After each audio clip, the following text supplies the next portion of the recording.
Let me tell you something, Kyle, okay? A couple of things. One, when you were 13, you stole your mama's fucking lingerie and you wore it because it made you feel better about yourself. Then when you were 14, you discovered your daddy's barbecue sauce and you started licking your fingers to realize that if you put that shit on your dick, you could masturbate and lick chicken at the same time. Oh, man. And number 3, and the final one, when you decided to shave your eyebrows, that was your own life decision. Listen, you look like the kid from Powder that was 55 years later in life. That's it. George Mckay, if your hair was a movie, the credits are rolling, my friend. And this ain't Marvel where nobody's staying put to see the ending. Of course they will. There's always a cutscene somewhere back here in the region. Oh, man. And this is the intro, folks. We'll be right back. Tune in right now.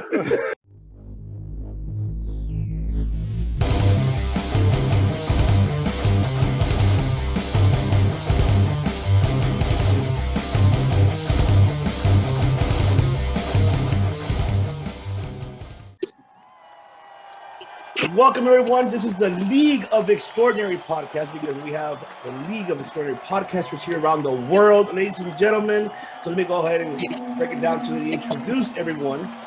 But before I do, I'm the host of Devious One. I've been see here from the Circle of Debate Podcast, coming from you from Los Angeles, California, of course.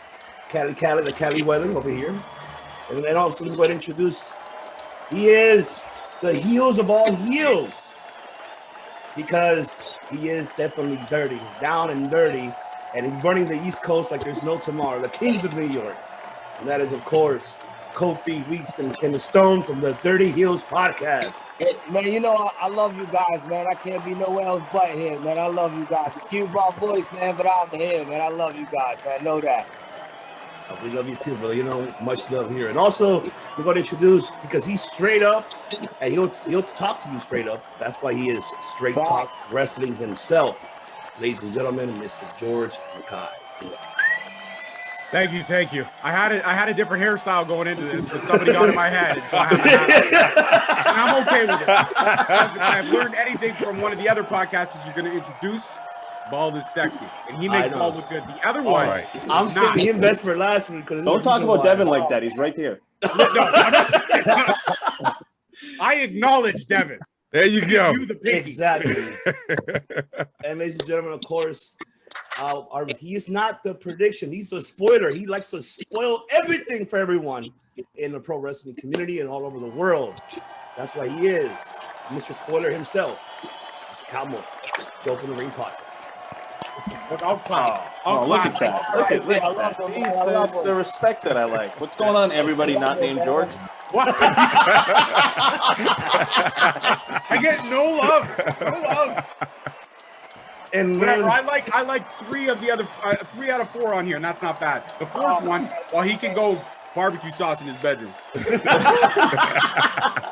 And ladies and gentlemen, we finally got him on the show because he is the tribal chief of podcasting. He is the tribal chief of podcasting. You know what, ladies and gentlemen, because he is no other to better acknowledge him, Mr. Devin, Heelz, Clark Street Wrestling Podcast. Oh man, Yes. What up? It's a intro, man. I know, hell of an intro, Ivan, and I am blessed and honored to be here. And finally, we get to meet, man. We get to have a conversation. We get to converse about wrestling, man. So I can't wait. Yeah, but it's not about Roman Reigns, eh? It's not about Roman Reigns. Just letting you know, Roman Reigns. It's always about the tribal chief. No, it's not. Always about the tribal chief. It can't be about the tribal chief. Yes, it can. Well, can. Devin is the tribal chief of podcasting. Remember that he's the tribal chief of podcasting. So now you're able to, So all right, well, I got 2 words for that. I'll acknowledge him. Yeah, I'm of course. You got my acknowledgement. Appreciate that, brother Kofi. That's right. So, ladies and gentlemen, yes, we're here to go ahead and give a recap of AEW's Double or Nothing, giving our thoughts. We obviously heard everyone's predictions on their YouTube channel. Great predictions from everyone, but especially from the spoiler himself, because he spoiled this shit 2 weeks before the event even happened. Yeah, he did. Yeah, he did. He spoiled it. We didn't want to do a prediction episode because he spoiled it. Just take the I fun had out my of it. prediction episode done, and then I watched his, and I was like, what's the fucking point? I didn't even release it. I said, fuck it. Mini host is like, Dad, are we going to release it? I'm like, no. Kyle's fault. All right. Hey, I apologize for nothing, and I never will. There you go. There you go. Like a true heel. Like a true Exactly, heel. Like, yeah, exactly. like, I love it. I love it. So let's start it off, gentlemen, with the buy-in. Because it was not a bad match between Serena Deeb versus Riho for the NWA Women's title. Great opening match. Before we get into the match, what a crowd, right? I loved it. Just that crowd feeling was so fucking great to have one more time, man. It was. Like, it even got me goosebumps me watching. I'm like, shit, yes. I missed this. I was hyped. The crowd definitely hyped me up, man. I'm not gonna lie. I kept asking my girlfriend to watch it. I was like, look at the crowd. Look, they got something. You know, look, it was little things for me that did something. So I was cool with it, man. I loved it. Oh man, hell yeah. I definitely loved it too, man. Like I was going so crazy. I was like a kid again. I was like a small 9-year-old. My wife's over there like, shut the fuck up. And I was like, ah! It was a chance for me that really had me even more hype. Yeah, no, the fans made the hell of a difference. So like it was way better than WrestleMania too because it was full capacity, right? Yeah. Oh, it was 10 times better. 10 times. The chance was just crazy. So well, except for that row of wrestlers like right in the front that everybody was getting thrown into, and you're like, hey, look, that's Danny Limelight. Oh, hey, look, yeah. You guys are supposed to be Danny Limelight in his pink bucket salmon shorts. I'm like, bro, you could have been a little bit more incognito. I mean, come on. Got to stand Shout out to anyway. Danny Limelight, though. Shout out to Danny Limelight. He shout out to them. Those hits like a champ. He really did. Oh yeah, he did. Well, yes. Let me start with the Tribal Chief. Give us your thoughts of that buy-in opening match. Now I only saw like highlights of the buy-in, but what I saw was definitely raw as hell. That crowd was hot, you know. Was like Kofi said, I was showing my wife. I was like, look at this, wrestling's back. You know, I'm showing it on my phone. Like look at the whole crowd chanting, seeing the kids, you know, in there too, seeing, you know, fathers holding their sons and pointing. All that felt good. It was just a good feeling, man. So it was a great way to start off the night. Definitely. Kofi Weedston, your thoughts about that buy-in? I think for that match, it was a dope match. It gave, for me, actually gave Rio a little bit of more credibility in my book because I always thought she was a little boring for me. But I think that I ain't gonna front that match. She came out tough. There was a couple times that you actually thought that Rio was going to get the title. But with that being said, I still give that match 5 dirts up. It was a fantastic match. Like I said, it was just great to see the crowds and the chanting back. So for everything is really gonna get a 5-star with me. Anything you ask me, just because of the anticipation of the crowd coming back, you know. So for me, that was a great match, you know. And I'm not even a Serena D fan. You know, I'm not a big fan of her. You know, I'm just now really getting into her. But like I said, they put on to be the opening match. They put on. Mr. Spoiler, your thoughts about that? Fantastic. It was great having the fans back because it was great to know who is a bad guy and who's a good guy. Yeah. Because what have we been dealing with for the last year? WWE telling us who the good guys and the bad guys are. Are you saying that's not the way it's done? Are we not supposed to listen to Vince McMahon and pay attention? I acknowledge Vince McMahon. The only time I knew that Roman Reigns is a new bad guy is because he got booed at WrestleMania. And he didn't even get really booed. He got kind of half cheered too. But yeah, no, it was great having fans. That first match was fantastic. I don't really follow NWA too much, although I probably should start. But Serena Deeb, like, she was hot back in the fucking straight edge society, and now here we are 10 years later, and she got hotter? What? Yeah. Mm-hmm. That's the benefits of drinking water and being healthy. Yeah, otherwise you look like Sonny.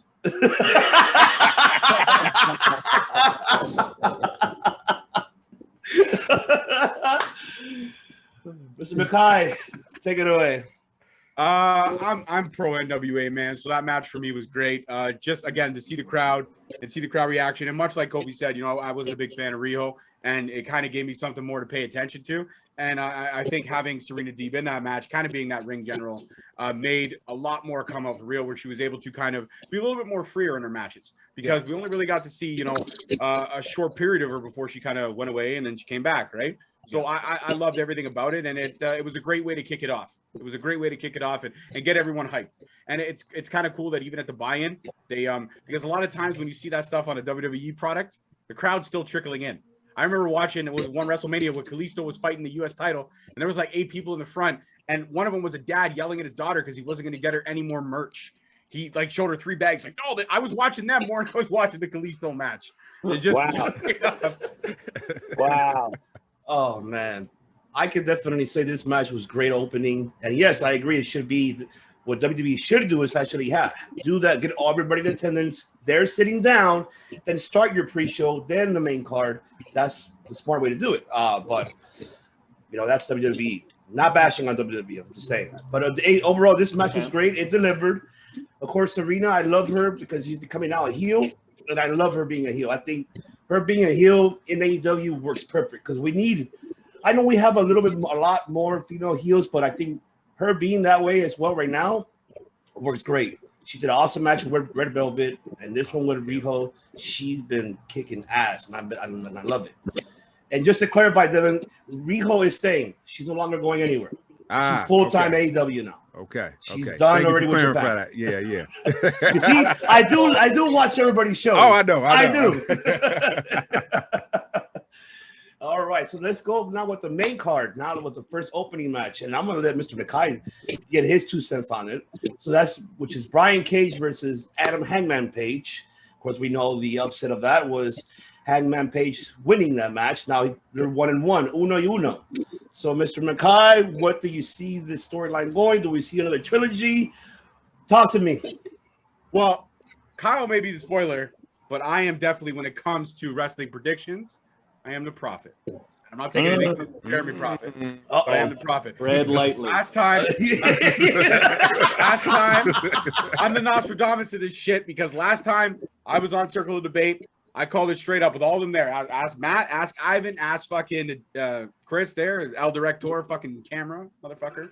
Ask him, and they'll tell you that I said Brian Cage was going to turn on Team Taz a long time ago. They've been slow building to this. There's been dissension there ever since the street fight. Taz came out. And Brian Cage was like, I respect you, Sting. And I was like, call that shit. The fact is that Brian Cage has been a slow build of him turning, and especially throwing the belt last night. He just won over half the fans in that arena by throwing the belt back at Starks last night, saying, I'm not going to do it your way. I want to win clean. I want to do it my way. And even though he ended up taking the buckshot lariat, which was probably Page's best buckshot lariat, like he laid him the fuck out pretty damn convincingly. And he got some height on that backflip. And I was like, damn, I used to think the clothesline was bad, but it was like he just incarnated his own JBL. He just dropped Brian Cage. And even though Cage lost that match, the fact is that even though there was the confrontation, it's probably bound to happen. We're going to see more happen on Dynamite, but 150%, I call Brian Cage going solo because he's learned his mic skills from Taz. He's improved that way. That was the only real hiccup in his arsenal. Everything else was on point for Cage. Now he's got a legitimate shot at going after Kenny Omega or whoever the AEW champion may be at that time, and he's going to give him the run for their money. And I called that shit. Ivan has the footage. Go back through his content. I called that shit literally almost 7 months ago. I did. And you said Full Gear, right? That Brian Cage would challenge for the belt. Brian Cage. So before we recorded, I gave it away for free. Instead of letting people pay for the cow, I gave the milk away for free. But I said Full Gear, Brian Cage, Kenny Omega, main event. Gonna happen. Full Gear in November. Mr. Spoiler for him. Hey, no, it's a fair guess. I mean, that opening match was great. I loved it. It sucks that Brian Cage tripped and fell into all that tin foil and had to drag it out with him during his entrance. But Did you spoil that? Did you spoil that too? Was that in your predictions, Brian? What that Brian Cage would walk out looking like some bad leftovers? I didn't know whether he was Starborg or Cyrax or like, what the fuck are you doing, bro? Yeah. You look like when you get your chicken wings to go and they give you that little swan tinfoil thing to put in the fridge. But no, I love a great match. I love Adam Page, and Brian Cage is great too. But when he caught Adam Page and he started curling him, oh my God! And what I loved about that is that the crowd was there, and we got that cheap heat. Well, we got that heat from the crowd that we haven't heard in the longest time. And it was just the crowd reactions, the chanting. I'm going to be talking a lot about the crowd tonight, so just bear with me. Hey, fun. same here, man. It's been too We got long. the Cowboy shit as soon as he comes out. Mm-hmm. Dude, yeah. I almost bought the shirt right then and there. Oh, Like, wow. all I hear is cowboy shit. I literally opened my phone up, went over to AEW or Pro Wrestling Tees, skipped over George's stuff, and went over to What's with this? Listen, I was gonna buy a Kyle shirt, but I ain't gonna do shit now. It's all gonna be Jofo and Jeremy Prophet. Fuck you, fuck your mug. Fuck all of it. I ain't doing shit. I have to talk to Kofi off camera because I like the stuff they got on there, but I want that Dirty Heels Bullet Club shirt, man. You gotta hook me up with that. That's the one I want. Yeah, that's a nice one too. I personally, That's a I'll good one. personally make it for you, no problem, man. Perfect. And I will send you the money personally because No, that's the relationship we have. no And then I got to get my stuff on Clark and I got to buy every other piece of merch except anything to do with the hermaphrodite potato head. But continue. Okay, so I understand you don't want to mug because your city has a problem with cups as it is, so don't worry about it. Oh. Anyways, that changes. You motherfucker. Listen, if I knew I was going to take this abuse, I would have never agreed to this shit. you saw my name on the thing. I did, but I figured you'd be shaving what little hair you had left to try to be the fucking fatter Stone Cold. That's what I think. I think you guys in a one-on-one. I'm gonna let you guys get a room together, man. Oh, yeah, right? Figure it out from there. No, but the first match was great. I just don't understand why he's walking around with a fucking belt and he never defends it. Like, Yes. at least defend it at the first pay-per-view in over a Fairy year. Tale World Championship. But doesn't it have to be acknowledged by the company? And I'm not trying to use a pun. Doesn't it seriously? Like, look at Moose. When Moose was around with the TNA title, even though he had title defenses, nobody really cared. They were like joke defenses because Scott D'Amore was like, yeah, sure, defend a TNA title. Nobody gives a shit. But then when they unified the belts, then it meant something. So all I'm saying is I don't know if AEW's actually acknowledged that title. Well, here's what I think they're going to do with it. I think they gave it to Brian Cage knowing that they're going to have Brian Cage break away from it. And now that they're bringing up Taz's kid, who would be better than to defend the first title defense of that belt than the son of the guy who held it previously, is what makes the most sense for me. Like that. Fair enough. Yeah. But yeah, so that's my 2 cents on the subject. Right. Kofi Weedston. For me, that was a great match. Great back and forth. It was very predictable for me, though. I knew it was gonna happen. No offense to you guys, y'all good at predictions, but for me, it was just I just kind of saw it, kind of could read what was gonna happen. You kind of knew that it was gonna be an interference once in just because of you hit Taz on the mic. You kind of knew that Brian Cage was gonna break away just due to the actions that happened prior that Friday. Or whatever that, you know what I'm saying? So you kind of knew this was going to happen. I was definitely going for Hangman Page just because they have no reason to put over Brian Cage. Okay. For me, I just don't see this going anywhere further. I hope it stops here. That's it. Oh, You know, I'm just not a Brian Cage fan. I just find him to be very, I think he's good, a great wrestler. I just find his character to be boring. Okay. For me, he's just another big guy. Like, it's mad big guys out here. Like a big Samoan guy that calls himself the tribal chief. Oh, you hating on my tribal chief? The one who's All I said was a big Samoan guy that calls himself the tribal chief. hey, he's There's the a one lot that of guys out out there wrestled that do Cesaro, that. but I ain't saying nothing. All I'm gonna say is your boy needs to step in the ring with my boy Jacob for 2, and then we'll see who the real fucking tribal chief is. Plain and simple. I love to see that. Contra. And then Joseph Sammy Allen, his side profile. Roman Reigns. But nah, it was like I said, that match was just, sorry to digress, but that match was great. It was awesome, but like I just don't see it going anywhere. I hope it ends right here, and I hope they make Adam Hangman Page a serious character. I want him to be a serious character. I don't care if he's a drunk. I would like him to be a serious drunk if they're gonna make him. Just make him serious. Hey, who you calling here a drunk? No, I'm just make him a serious character. You know, he doesn't need to be hanging with anybody. Make him this lone wolf, this, you know, something. But I don't like Brian Cage, so you know, that's my sense on that match. It was great though. Okay. Tribal Chief. Talk to me. Yeah, so just like Kofi, I'm not the biggest Brian Cage fan. I never was. And then me and my boy Heelz, we got like a running joke for that, for the FTW championship. We call it the Fairy Tale World Championship. Don't recognize it, bro. It's a fairy tale. You want to be a pretend champion. That's all cool. That's good. Even Cody didn't recognize that shit. So he just never gave me that wow factor. I saw a big guy, but he moved well, but he just something about him I just couldn't get into. But this crowd helped with this match with him and with Cowboy Adam Hangman Page. It helped with that. The crowd actually helped me put my phone down, helped me pay attention to Brian Cage and Adam Hangman Page, and I had a good back and forth. I actually liked the little slight botch from Brian Cage going for the buckshot lariat because it helped, Adam Hangman Page seize the opportunity to put him on the shoulder, and do like that F5, and that was a cool little sequence. But in the end, it was an exciting match because of the crowd that just brought life to it. So that's what helped me. I definitely agree because that crowd was going wild when Hangman's entrance. Everybody was going fucking crazy, and it's just like alone. Yeah, the entrance alone, they went crazy. Like so. It was exciting for me, Oh yeah. I didn't. There was nothing that said Brian Cage is gonna win.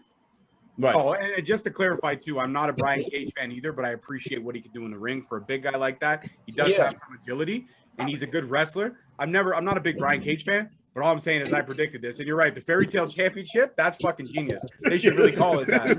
Or better yet, you know what? Why don't they just make that the championship of like if Jungle Boy doesn't win on Friday or 2 weeks from now, just have Brian Cage come out and be like, here you go, kid. Rock it for a little bit. There you go. You got some gold on you. You know what I mean?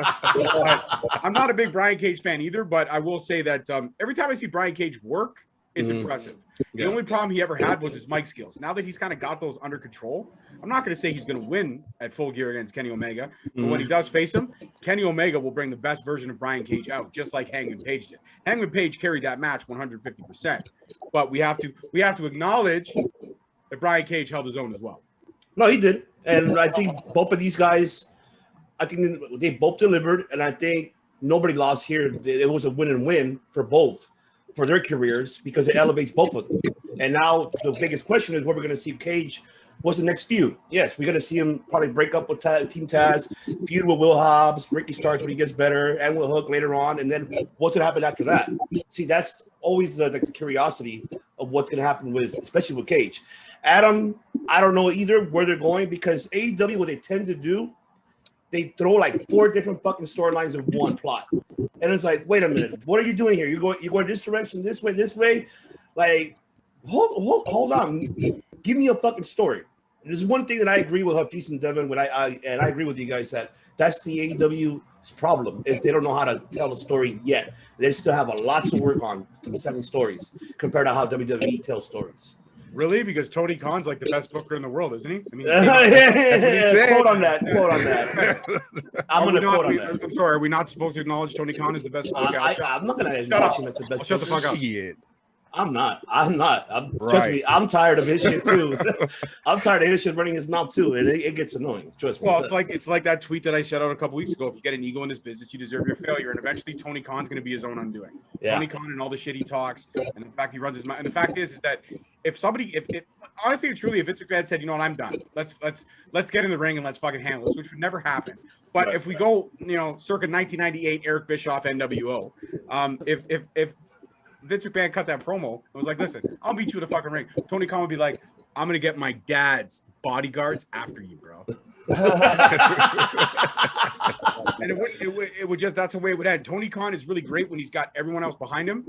But the minute the Young Bucks, the minute Kenny, the minute Cody, the minute they all get tired of his shit and like, dude, you got to calm down and take it. The best thing about bookers is that bookers are quiet. And I'll give WWE credit. All the shots that AEW's taken, WWE's taken 1 or 2 shots. Their Instagram and their Twitter, but they're not going on their product, shitting all over AEW. Yeah, they posted that Britt Baker gif on fucking Twitter. I don't even really count that as a shot because it didn't come from Vince McMahon. No, it's not. Vince McMahon directly shoot It his came from shot. Mark Carano right before he got fired. Right.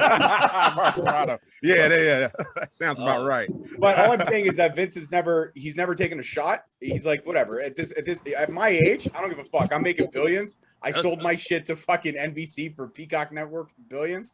Whatever the fuck you want. I still own everything from 1970 to 2020. I got 40 years. You got 3. Fucking acknowledge me. Shut up. Like, that's it. Straight up. That's the thing. Tony Khan will never be the greatest promoter as long as Vince McMahon's alive. No one will be. The guy is a genius. Yes, he's been stumbling lately, but hey, you know what? He's got, 40, 50 years of fucking proof? You can just be like, okay, well, what about this? Oh, you guys don't like that? Okay, what about Hulk Hogan? No? What about Austin? What about The Rock? Like, you can do whatever you want. Go for it. Yeah. Facts. That's facts. I agree 100%. Wow, I agree with Kyle. Fuck. All right. Well, let's see. I just spoiled it for myself.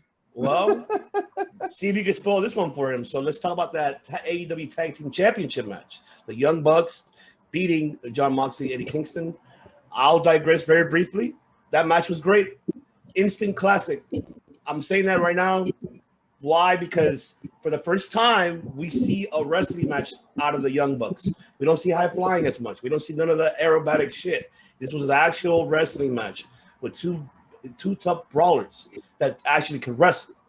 And so I was not disappointed. It was even though I was disappointed that Moxley and Kingston didn't win, I wanted them to win because why not? It's something unexpected. So this could have been a great title change between that happening. But oh well, it is what it is. So I'll take it back to you, Tribal Chief. Your thoughts about that tag team match? This match was fun. The storytelling was on point. I love Eddie Kingston's selling because at one point when he was looking for the tag, he's looking in each corner because he's fucking confused, and you hear John calling his name, Eddie, and he finally recognizes he's walking in the corner. I'm like, oh, the little shit, just like that. That's what gets me, man. The simplicity of storytelling like that. And I love that from Eddie, man. He was on point with that shit. And then shout out to the for the Young Bucks acting like true heels, because I feel like, during this, before the match, I felt like Jon Moxley and Eddie Kingston was being better heels, better entertaining heels than the Young Bucks. They was just being like some douchebags. Like, come on, man, you guys can get more meaner than this. You know what I'm saying? But after they just, made Jon Moxley bleed, spraying the shit in his eyes, and then they just, sucked all the air from the crowd. I was like, you know what? Even though I wanted Jon Moxley, Eddie Kingston to win, I understand the reasons why Young Bucks won, because they need that fucking heat as heels, and they got it. Because I was pissed. Yeah, I was pissed. I was like, well, they got that. They got the response that they wanted from me. So, shout out to the Young Bucks, man. Hell yeah. Mr. Weedston, your thoughts? Yo, it was a fire match. Like I said, for me, it was fire. The one thing that I caught that I enjoyed the most was Moxley walking through the crowd, grabbing the beer, drinking it. Drinking the beer. Sandman style. Did you see the guy? The guy you took the beer from when he was smashing it? The camera was right there. He's like, yo, you owe me $18.50. And he just fucking Moxley kept walking.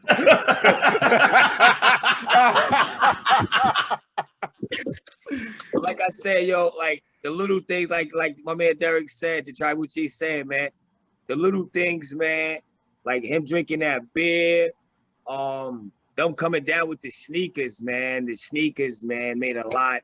It was just little things. And like you said, Ivan, they didn't do a lot of high flying. It was mostly ground and pound work. They did great work as a heel, man. I didn't see Moxley and them winning, but it was cool for me. In the long run, it'll hopefully make sense because, you can't take the titles away from the Young Bucks right now. I understand that. So, but like I said, it was a great fucking match, man. Exciting, man. And the crowd is what made it dope for me, man. The streamers, him trying to stuff the streamers down his throat. Shit like that, I love man. that. Oh, hell yeah, I love that. Definitely. Mr. Spoiler. Yeah, love that match. I said the Young Bucks would win it. As much as I fucking despise the Young Bucks, they just bother me. Even before they turned heel, even when they were good guys, I didn't like them. I just thought, like put it this way, they're my Cody. All right. Man, I agree. I got you. I got you. Anyone but the Young Bucks. Okay, that's the next shirt. Now we need a shirt that way now. Yeah, we'll get it. But I was really excited because this is the first time we've seen Eddie Kingston in front of a full crowd. Yeah, because he debuted in the middle of the pandemic, and the only way we got to know who he was they gave him a mic, he spoke, and we just I liked it for me, but what does everybody else think, you know? And the minute he came out and everybody started cheering for him, and I'm sorry, but whoever's decision it was to have Jon Moxley change his theme song, give them the Cody Rhodes money because they deserve that. You know what it was? It was that's their new. It was the Japanese guy that he fought. Oh, yeah. It was his theme music or something like that. Yeah, it was his music in Japan, or no? Was it? It was that guy's theme music, and he gave it to Moxley. And now that's supposed to be their tag team name, the Wild Things. Hey, love it.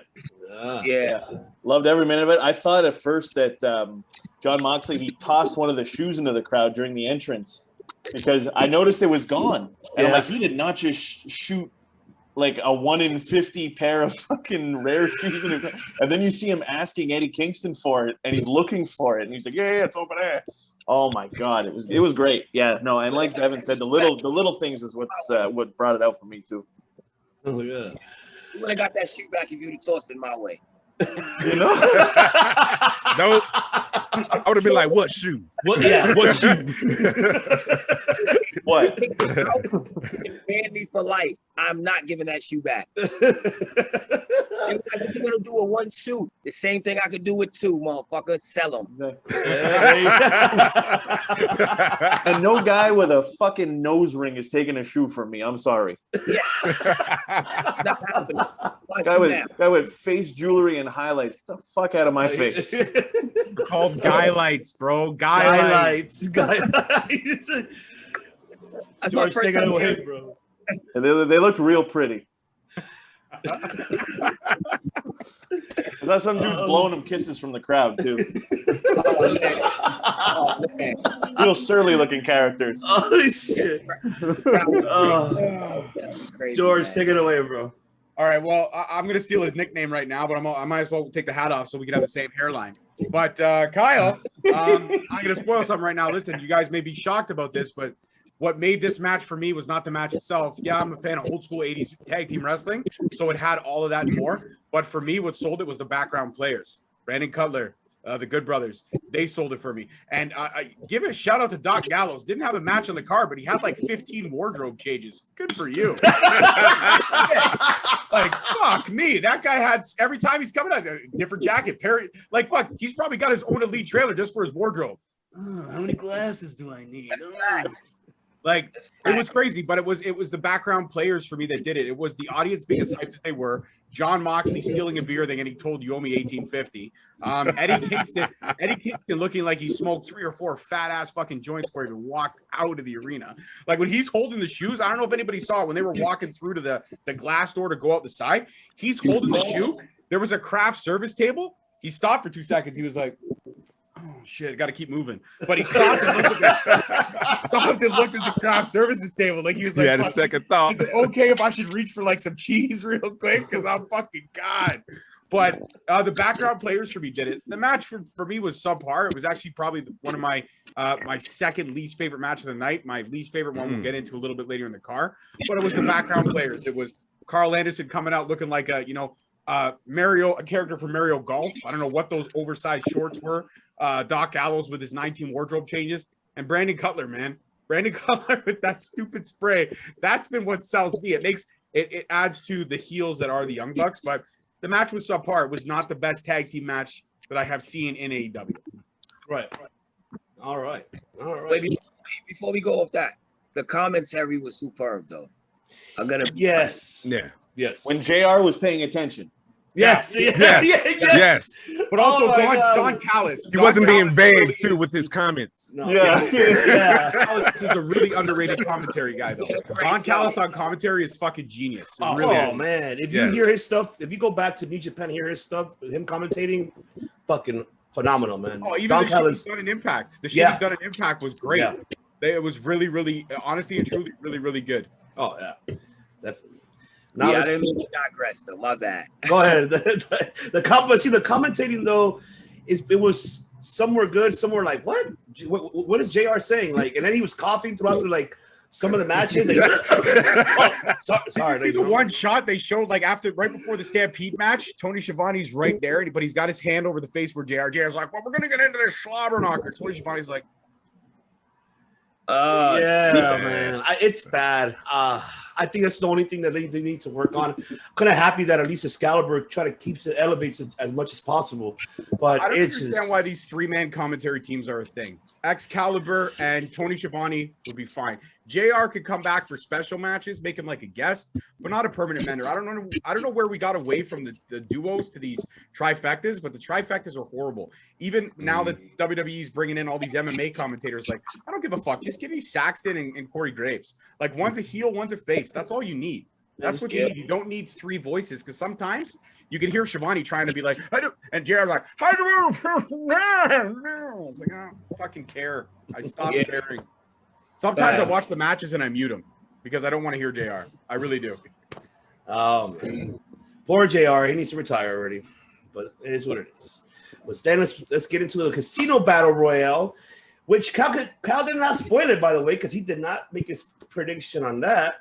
But I'm gonna let Mr. Mckay here, Mr. Straight Talk right there, take it away. Your thoughts about that? I called Leo Rush. I called Leo Rush from the fucking get-go. The man in the hour was tweeting all the time how he was going to go to Florida. He was going to make, even when he lost the title to Myron Reed, the young goat. Shout out to Myron Reed, MLW.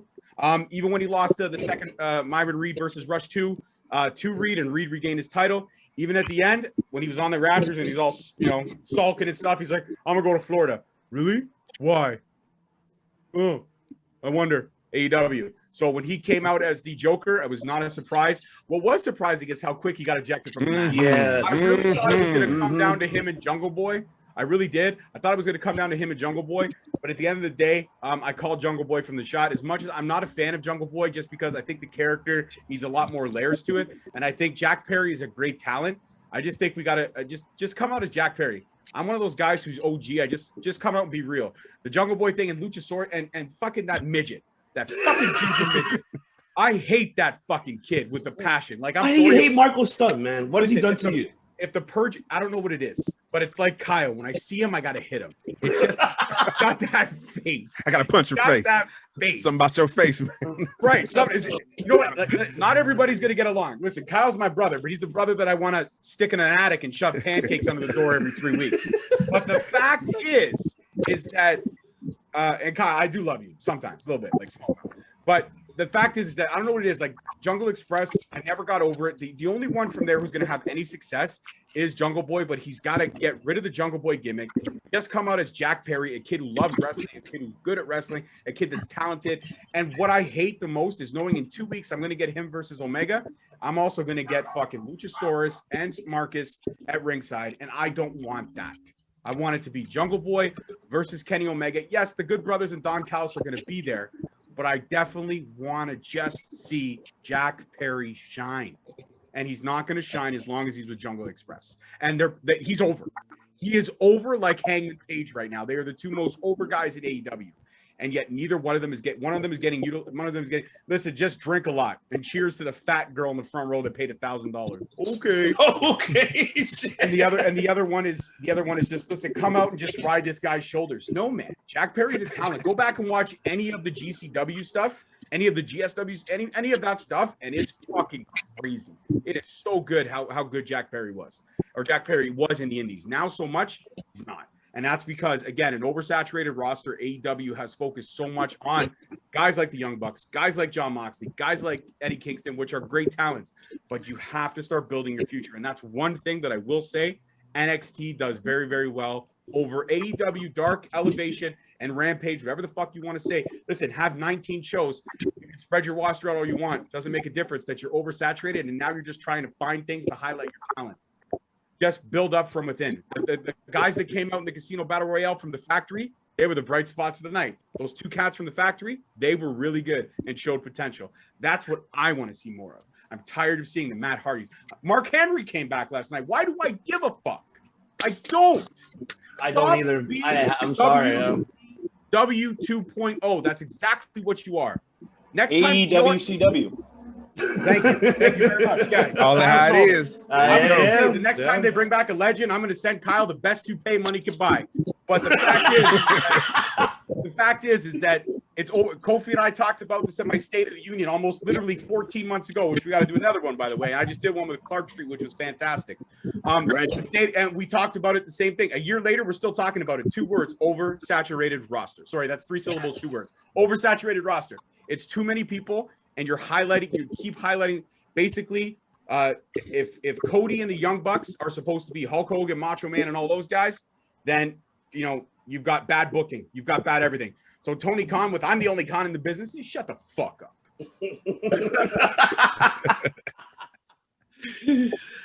Take it away, Kyle. I mean, I don't know what else you can say after that, but aren't these things supposed to be venting sessions? I thought we were supposed to vent.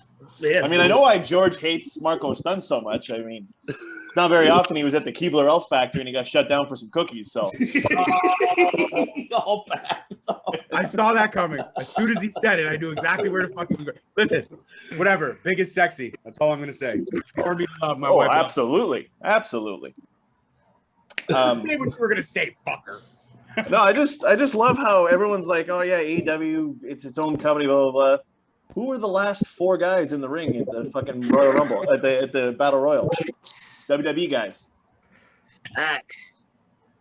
Well, except for Jack Perry, but you just keep bringing in these WWE guys. And what was the point of having Big Show there? Mind you, he did do better than JR on commentary. I don't know. It was a great card though. The Battle Royal I really enjoyed. Leo Rush thing, I was kind of just like I looked at it and I was like, who gives a fuck? At least it wasn't Ryback, bro. Who gives a fuck about at the least Joker it wasn't now? Ryback. Like I'm so happy Topanga's favorite wrestler is here. Like, no. I know Tobanga's still hot as fuck, but at least it wasn't Ryback. We all agree we were happy it wasn't Ryback. Yeah, he did tease. He had like a picture of his bags. I was like, oh shit. Oh, I was pissed. Honestly, I was like, bro, we voted this. We voted for you to retire. We gave you a recount too, bro. Yeah. All right. we let the analytics of Twitter calm down. Like, you gotta step the fuck away. Get away. No.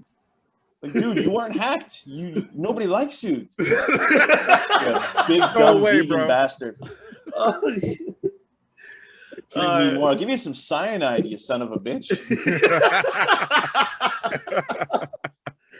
Kofi Weedston. I thought the Battle Royale was dope until like you said, it got weird when Leo Rush came on. He got tossed out within like 4 or 5 seconds. And I was like, yo, what the fuck? I was fucking mad pissed. I'm going to be honest. Super pissed. Because I heard you guys predict it, but that was one thing I was like, nah, he's not fucking coming. But I predicted Matt Hardy to win. I fucking hate Jungle Boy, so I definitely understand George. I cannot stand Jungle Boy. I just think I used to like him. I just think that whole Jurassic Express thing is worth time out with me, man. He doesn't even fucking say anything. He doesn't even talk. All right, Tribal Chief. All right. So I'm gonna talk about what I didn't like about the Battle Royal first. All right. First of all, I didn't like Will Hobbs' performance. I thought he showed some promise in the beginning, and then he took like a 15-minute fucking break, and then came back and got eliminated. Like, what the fuck was that for then, man? I'm like, what the fuck? Okay, all right, okay. I'm gonna let it slide. And then, all right, the Joker. All right, I'm like, okay, who's gonna be? And then it said Feel the Rush. I'm like, oh shit, I was shocked. I'm like, Leo Rush. Okay, cool. He come out doing his thing. Do you think he went to the craft services table to get the cheese? That cheese looked really good. I don't know. You might have, man. You might have. But yeah, it's like everybody else, man. Leo Rush,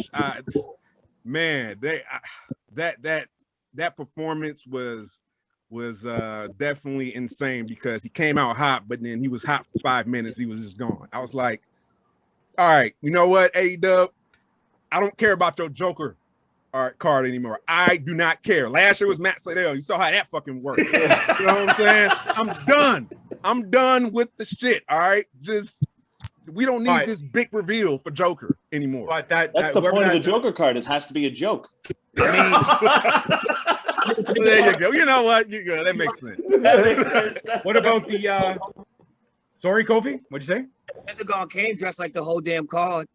Damn right. Oh yeah, I love. I like his ring gear. That's what I like. Well, who's that guy that does the rapping like the new age John Cena? Max Caster. Okay, Yeah. Max Caster. Yeah. MVP of the whole pay-per-view. Yeah. Christian was good when he had an edge. Yeah. I was like, oh my Yeah. fucking And I God. don't think Edge understand the bar because he was like, what'd he say? No, Christian didn't He get looked it. at Max Sydal. He's like, what are you talking about? Matt Sydal, don't let me catch you slipping. I'm like, oh my God, I just want this kid to get fucked up right now. But I'm all, listen, Max Caster, you made me a fan last night. I'm all in. I don't give a fuck if you do anything else. I will literally make that my ringtone. Christian was good when he had an edge. Fucking right. Hell yeah. Max Caster is like John Cena mulatto. I love that fucking guy. Yeah, but those are like some of the bright spots. Max Caster, El Penta with his ring gear. That ring gear drip was on point. You know, the Joker with the smile. He had a good performance too. And then Jungle Boy winning. You know, even though I picked Christian Cage because he said he's going to outwork everyone. So logically, that just makes sense. I'm like, well, prove it here. This is the perfect. You can't outwork everyone when you have a worse hairline than I do. There, Kyle. Fuck you. I said it first.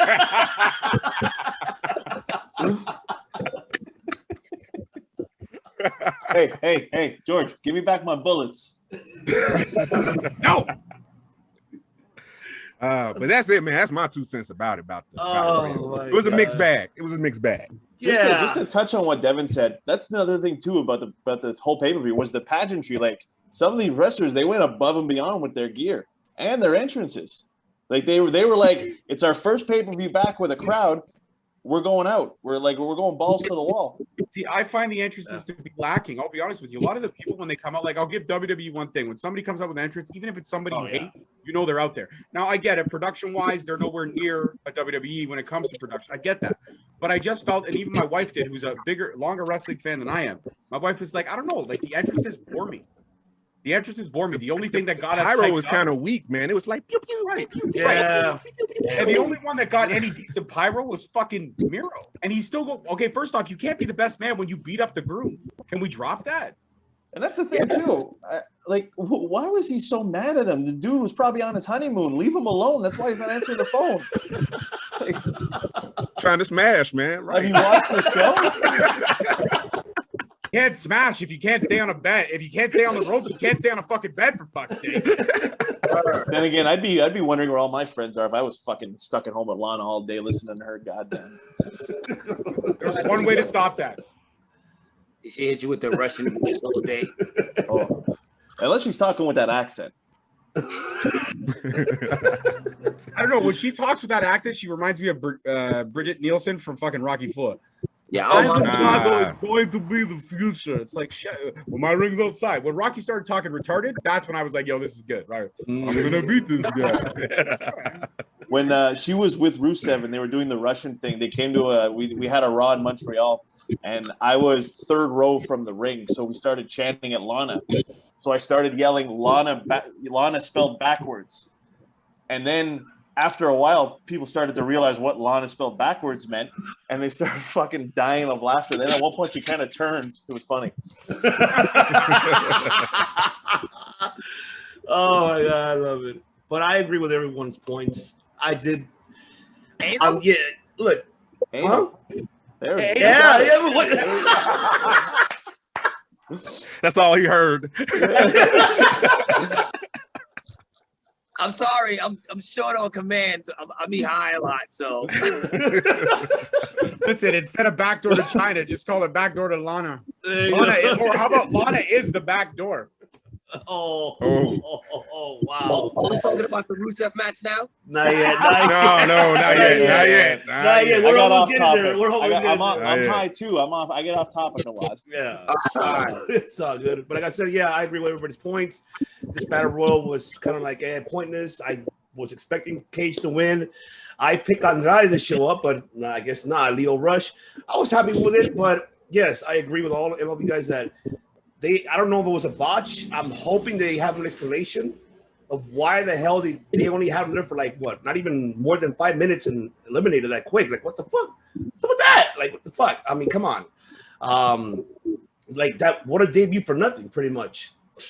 That's pretty much what it was. And that's why Andrade didn't want to show up there. It's like, yo, pay me for that? Fuck. Yeah. Yeah. All right. So now let's move on to this. I call this storyline like a Rocky movie, and I'm talking about Anthony Gogo versus Cody Rhodes. I'm assuming everybody picked a Gogo. I did as well, but I did not expect Cody Rhodes to win this match. I'm going to digress right now very briefly. I was not a big fan of this match. It was okay, but I wish a Gogo would have gotten the win because it would have put him more over. And because this whole fucking storyline was a whole, like I said, go back and look at Rocky 3 and 4. It's almost the same shit. Like, just mix it together. Like, it's almost the exact same thing. And then Cody's attire was okay. You know, it was all right. Came out like a pompous asshole. He came out looking like an extra from the Nutcracker. All he needed was the fucking top hat. Yeah, that's all he needed was only the fucking top. Oh my god! But yes, this overall, I wasn't a big fan of the win. I wish Gogo would have won. Would have elevated him more better. His in-ring performance was not bad. It was okay. Certain spots there were like, okay, you're still a little green, but he has a lot of work to do. And so that's my 2 cents about it. So I'll take it back to you, Tribal Chief. Your thoughts about that match? All right. So what I liked about it, Anthony Gogo, like, even though he's green, the wrestling moves he was doing was spot on. Yes. Beautiful frog splash. Did a beautiful back suplex to Cody too as well. But things got weird because of fucking Cody. And I didn't like it. Anthony Gogo should have went over. Even if you want to win by heel way, that's cool. But it should have been Anthony Gogo. Mm-hmm. Like, why are we doing this for Cody, man? Yeah. Like, this is just a waste of time with Cody. Like, I'm done. I want my shirt. I'm about to order it. Like, I'm done. I'm done. It is decided. It is done. Order every shirt but the coffee mug and the Morin 316. Every other thing on the Jofo shop is banging. Everything on the Jofo shop is banging except for those 2 items. Oh my god. Kofi Weedston. I didn't watch it. I love it. Great answer. Great answer. Like, yeah, I wish you would have let me go first because I went for a smoke break at that time. Fuck. I didn't watch it. I didn't. I'll be right back. Say, hey, who's wrestling? Nothing. I saw the entrances coming out, and I went and helped my wife build a dresser. Anybody but Cody match are not seen. I wasn't excited. I just said, "Okay, I'm sorry. I knew he was gonna win. It was nothing telling me Anthony Gogo was gonna lose. Nothing. Yeah. I mean, it was nothing telling me Anthony Gogo was gonna win. But like I said, man, Cody is turning into the new John Cena to me, man. Like, he just, take whoever he can and bury him. I'm just not a fan of Cody, man. I'm sorry. I won't watch a match anytime soon. That's just how I feel. All right. Not even for his child that's going to end racism? Come on, man. Oh, my God. Come on. Cody Rhodes, he's the second head on the Black Mount Rushmore.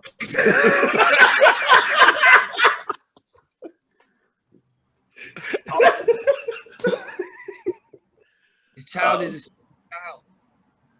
a special child. Oh, man. Mr. Spoiler away. Cody Rhodes, fucking Cody Rhodes. Oh man, I tell you this though, Anthony Gogo, he should teach Sasha Banks how to do a frog splash because god damn, it was great. He pulled it off nicely. Mm-hmm. Beautiful. It was beautiful. Yeah, the thing I don't like about that whole match, aside from that it was a Cody match, was Cody didn't use his finisher to end the match. He You're trying to build new stars and you don't even bother to use your finishing move to beat the guy. You use a move that you have to use in the video game because it's the first finishing move of the first mission. Like this guy's just fuck you, Cody. Yeah. Yeah. Did you like his attire though? Fuck that. Kiss my ass. Right? Hey, America! America! Yeah! That's all it was, man. That's all That's all it was. like, People riled up. wait for something to happen before you pull out this American bullshit. Like, I'm sure there's another school shooting that's going to happen soon. Wait for that and then do the American thing. Because who are you trying to rally? Yeah, I definitely. Who are you trying to rally right now? Trust me, this is not us. Not us, I'll tell you that. It's peace now. Shut up, Cody. You and your redneck jacket. Did you see that jacket he wore a couple weeks ago? Oh, yeah. That was The questionable most right Florida jacket I've ever seen in my life.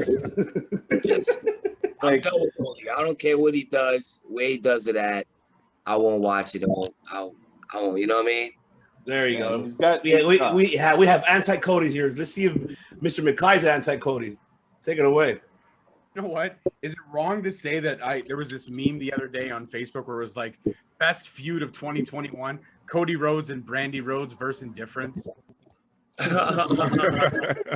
Like at the end of the day, listen, I appreciate Cody. I appreciate everything he's done. I enjoyed his indie run way more than his AEW run, and that's for sure.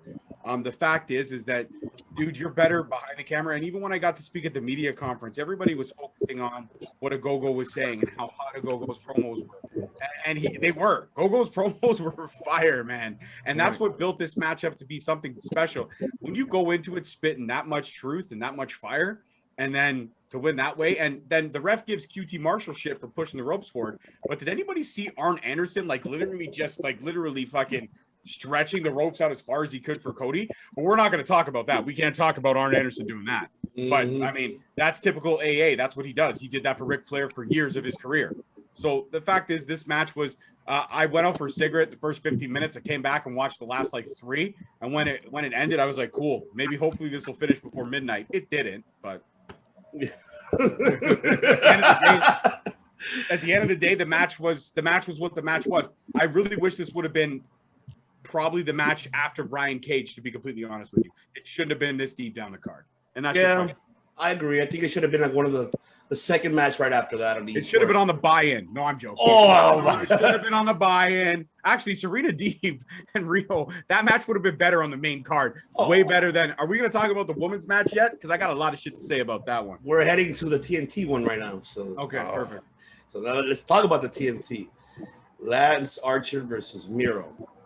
I'm gonna digress right now, man. I was expecting this fucking match to deliver. I mean, don't get me wrong. I feel that it did, but I wish they could have done more. But damn, I'm gonna say this right now. Vince McMahon. I mean, whoever was in charge of Miro in WWE, like helping him develop his character. Nah, this match right here did elevate his career for a fact, because this win made him really, really look strong. And now it's like, who is now fucking next for that TNT title now? Anybody but Cody. Please, no Cody. No fucking Cody. No, okay. I'm sorry. But this match was great, though. I actually enjoyed it, but I wish it could have been more. And I have a feeling we are going to see a trilogy out of these two for sure down the line. And if you notice that AEW doesn't really do much rematches. They really don't, like how WWE does. But I think with this one, it should be. I think an all-out should be a second one. And I put them in the cage. Fuck that. I want to see these guys in the cage. I want to see what the hell they got to do. I mean, that's just me. Mr. McKay, go ahead. So just one real quick thing. You can't call yourself the Murder Hawk Monster if you keep losing. That's one thing I'm going to say. Yeah. You can't call yourself the Murder Hawk and you keep losing. For me, this match was what Brian Cage versus Hangman Page, what I thought Hangman Page was going to be. I really did. I thought that was going to be a flat-out squash match. I thought Hangman Page was just going to run all over Brian Cage. But Brian Cage, again, his wrestling ability shone through. And then we're starting to see the cracks in Team Taz, which, again, I'm okay with because I predicted that.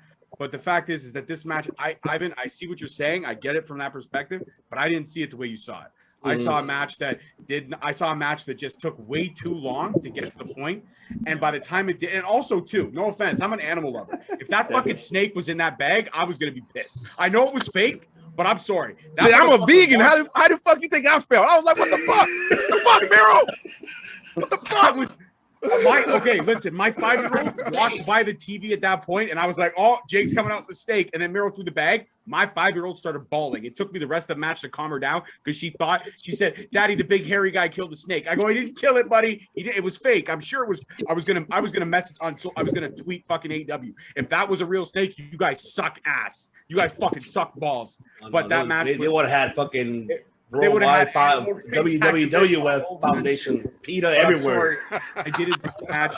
I don't want to see a trilogy because I find these two to be very unentertaining. Even Jake the Snake coming out with his veneers, looking all like sexy with his teeth now. Yeah, it doesn't save anything. The fact is that you can't call yourself the Murder Hawk Monster and keep losing. And Miro's got to stop the best man bullshit because you beat up the groom. So you're not the best man anymore. I think you've been removed from the wedding. Yeah, so let's move past the mix. And I'm sorry, this match was the weakest match on the card for me. Spoiler. See, for this match, I like Lance Archer, but like George, he needs to like George said, he needs to stop losing. So this is the one match for the spoiler alert that I got wrong. Because I felt like this match should have ended in a just disqualification for regardless of who it was, because both guys need a push, and putting them against each other right away is horrible because somebody has to lose, and you don't want to do it to Miro because the poor guy just got out of WWE and he's like a battered housewife now, and Lance Archer hasn't been the same since Cody buried his ass last year. Oh yeah, oh my god. And again, the guy comes out like he's done all the cocaine in the world and just paces, and then you lose every single match. Like, buddy, switch your dealer or something, or get rid of Jake because it's not working.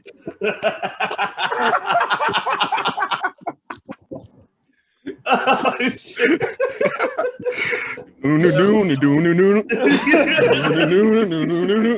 Man, bro. He's just looking for gum. I agree. I would say I agree with Kyle and George 110%. What the problem is for me with the Murder Hawk is he went from believable to unbelievable. Yeah. Like with the whole white around your mouth and just go get some water, call it a day for me.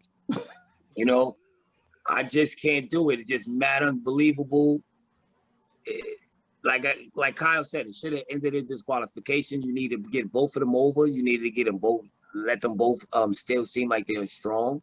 Yeah. But it just weakened for me. And then with Jake the Snake coming out, it just didn't work for me. This was the weakest match for me too also. Mm-hmm. Actually, just to touch back on Jake the Snake coming out, when he came out with the snake, I actually liked that Miro tossed it.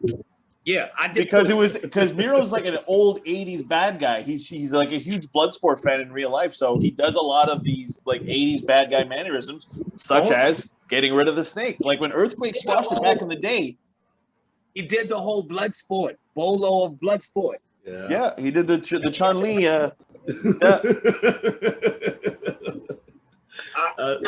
do like Miro, and he's dressed like Zangief from Street Fighter. No, legit. His shorts are like Zangief. Oh yeah. You know what? Yeah, shit. I just realized that. Shit. They definitely are. Oh my god. Tribal Chief. Hey, so when we made our predictions, my co-host Fee said he didn't like this match because somebody had to lose, and I understand the reasons why. And we actually split. He chose Miro, I chose Lance because I felt Lance needed to win bigger than Miro, even though it could have been a short title reign. Maybe you go back and forth, but still, I felt like these guys was meeting too soon. They didn't build any type of equity left when you can afford a loss. But no, these guys just go ahead and just collide, and then now you have another burial for Lance Archer. Yeah. I already had your hole ready. Now I'm about to put you in there, and I just buried you. He passed you out.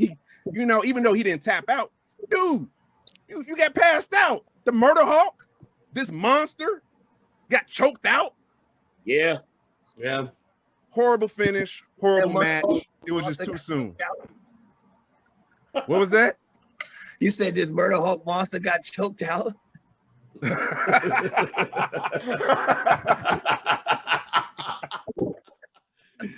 Don't get Kyle started, man, because it will. I already know. Yeah, but I didn't like it because it was a lose-lose situation either way. No matter how you look at it, you know, even if Lance would have won, Miro would have got buried, you know. And now since Miro, you know, shit, he choked him out. Yeah, Lance is buried now. Yeah, he's buried. Now, and I don't want to see this match. I don't want to see the next match. I don't want to see a rubber match. I have no interest of it. Okay. All right. You should have had Jake come out and hit Lance accidentally with a chair, and at least have him lose that way. Yeah. Other than a DQ, it's the only thing I can think of that would have saved it. I would agree with the DQ. The finish was bad. I think a DQ. Yeah, I agree that it could have saved both of them. You know, and nobody would have, you know, looked bad. I think it would have kept it even. And okay, all right, we can bring that back later. I mean, but oh well. I mean, it is what it is. Can we have a moment of silence for the snake? I think we should. I really think we should. Okay, I'm over it. All right. All right, now let's get into the AEW Women's Championship match. Of course, Hikaru Shida versus DMD. And of course, we have a new AEW Women's Champion. And that, of course, is Miss DMD, Britt Baker. So I'll take it back to you, Devin. Your thoughts about that match? One of my favorite matches, man. I loved it. Crowd was super hot. You know, the chants, I was all into the chants. Let's go, Shida, DMD. Let's go, Shida. I'm like, oh, hell yeah. They was hot. The crowd was just boiling. I love the counters. I love the close finishes. The close finishes was getting, you know, especially with Shida. I think she did like she put the belt. I think she hit her with the belt or something like that. But I thought she was going to get the finish right there, but ended up not getting it. And I was like, thank God. And I think Reba hit Brett with the crunches. Rebel. Yep. Oh, Reba. Rebel. Sorry. Yeah, that's Rebel. right. Rebel. Sorry, Dr. Britt Baker, DMD. Sorry. Rebel, not Reba. Hit Dr. Britt Baker with the crunches, and then it was another close finish. That was cool, but this match was I want to say this was my match of the night right here. All right. Kofi. It was a great match for me. It's always good to see two women fight. So for me, I was definitely going for Britt Baker. I'm not a fan of Shida. I always thought she was a little boring, a little just generic, you know.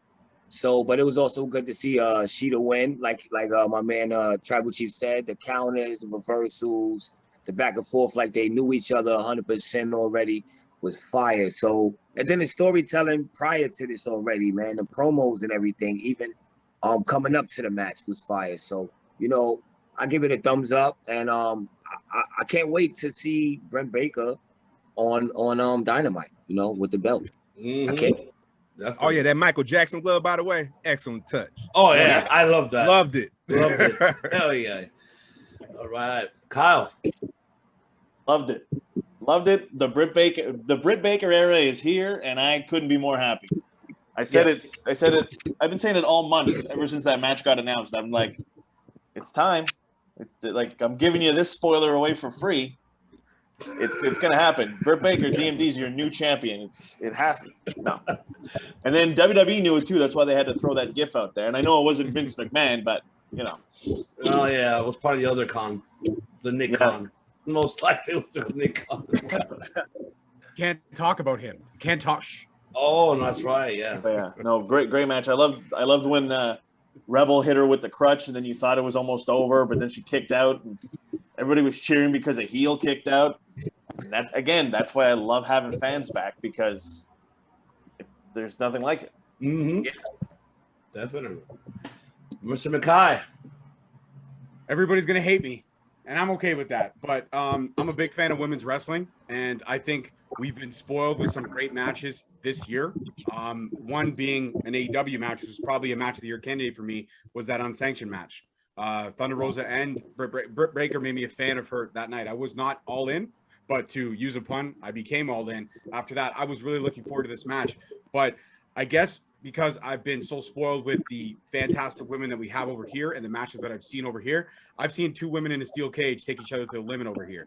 I've seen 2 women have a 60-minute Iron Man match here in Ontario, and they tore the house down. I've seen Lufisto do things with a frying pan that Those 2 women probably carry bears. I know. No, but seriously, there have been don't sleep on Canadian women talent. That's all I'm going to say. I'm not going to get into that debate. But this match for me was not what I expected. I couldn't get away from. There were parts of the match I got pulled out. There were some serious botches. There was wrong timings. There was things that I couldn't.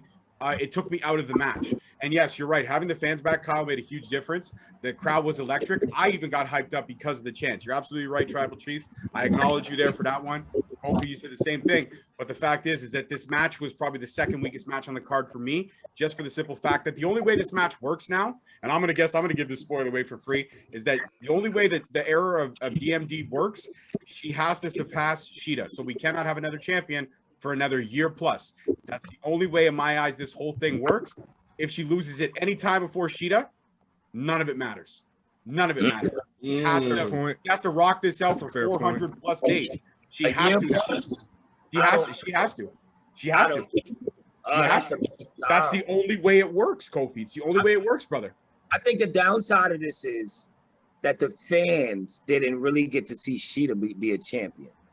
Yes, and that's the thing, right? Like a lot of people say, you said you found her to be kind of generic, but I've seen Shida matches. Like, go and look her up on the internet. That chick is no joke. She's fire.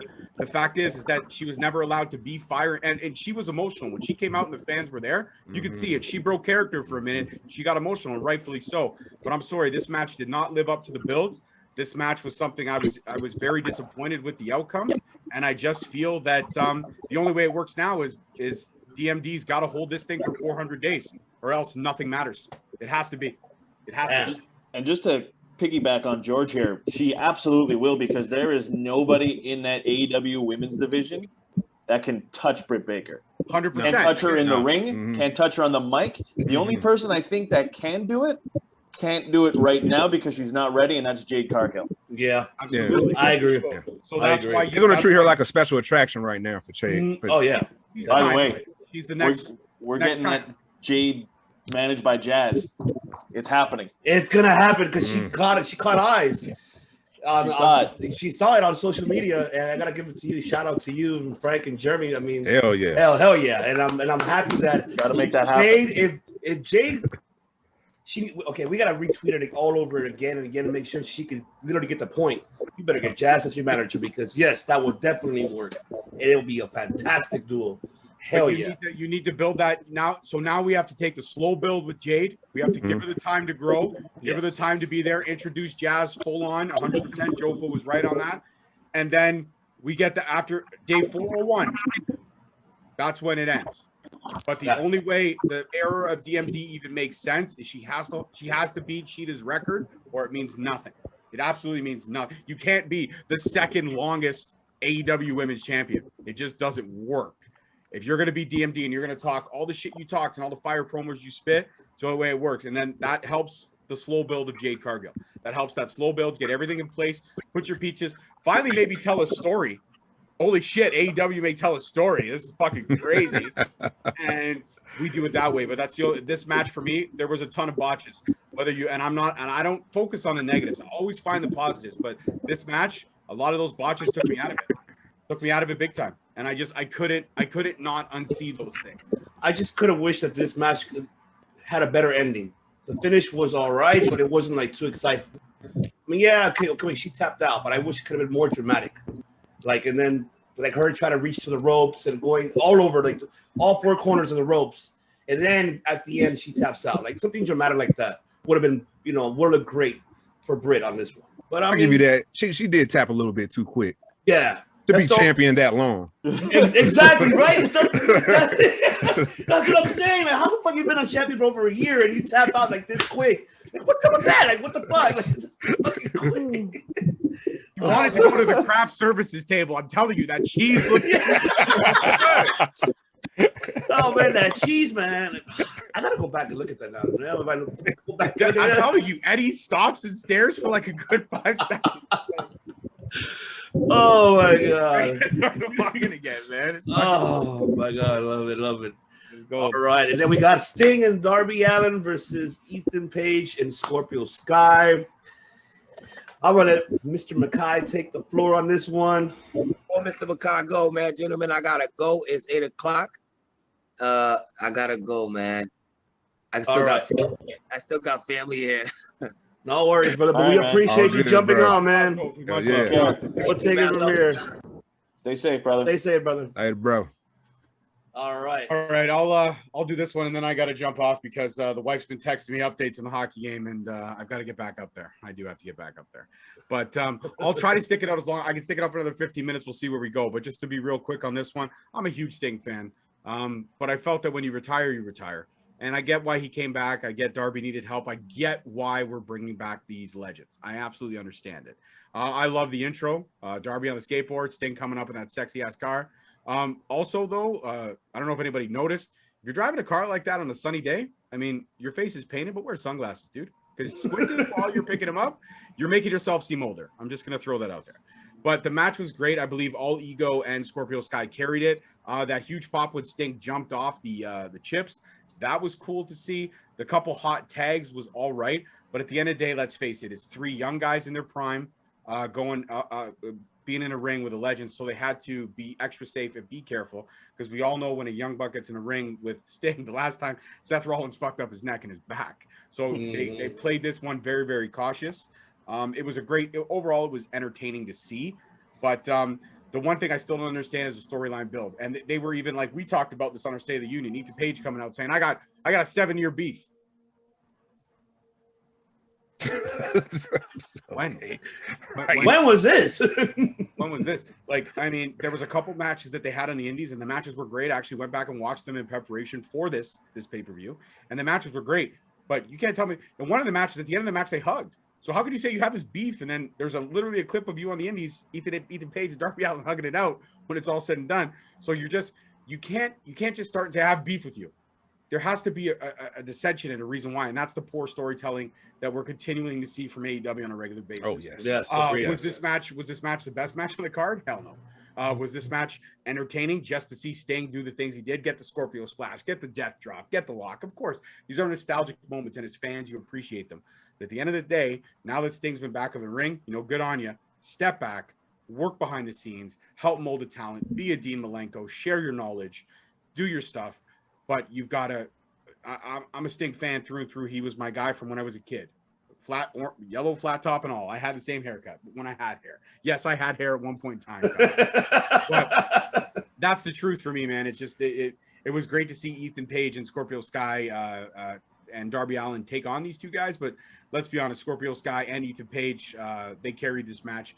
And throwing Darby Allin into the crowd, that was impressive. Oh my God. That was a 3-point shot. And conveniently throwing it into that row of fans where his brothers were, who are also wrestlers. Spoiled it. I beat Kyle too. That whole front row of wrestlers. But that was my opinion on that match. It was entertaining, but it was only entertaining because it had that nostalgic feel, if you know what I mean. Yeah. Kyle. It was all right.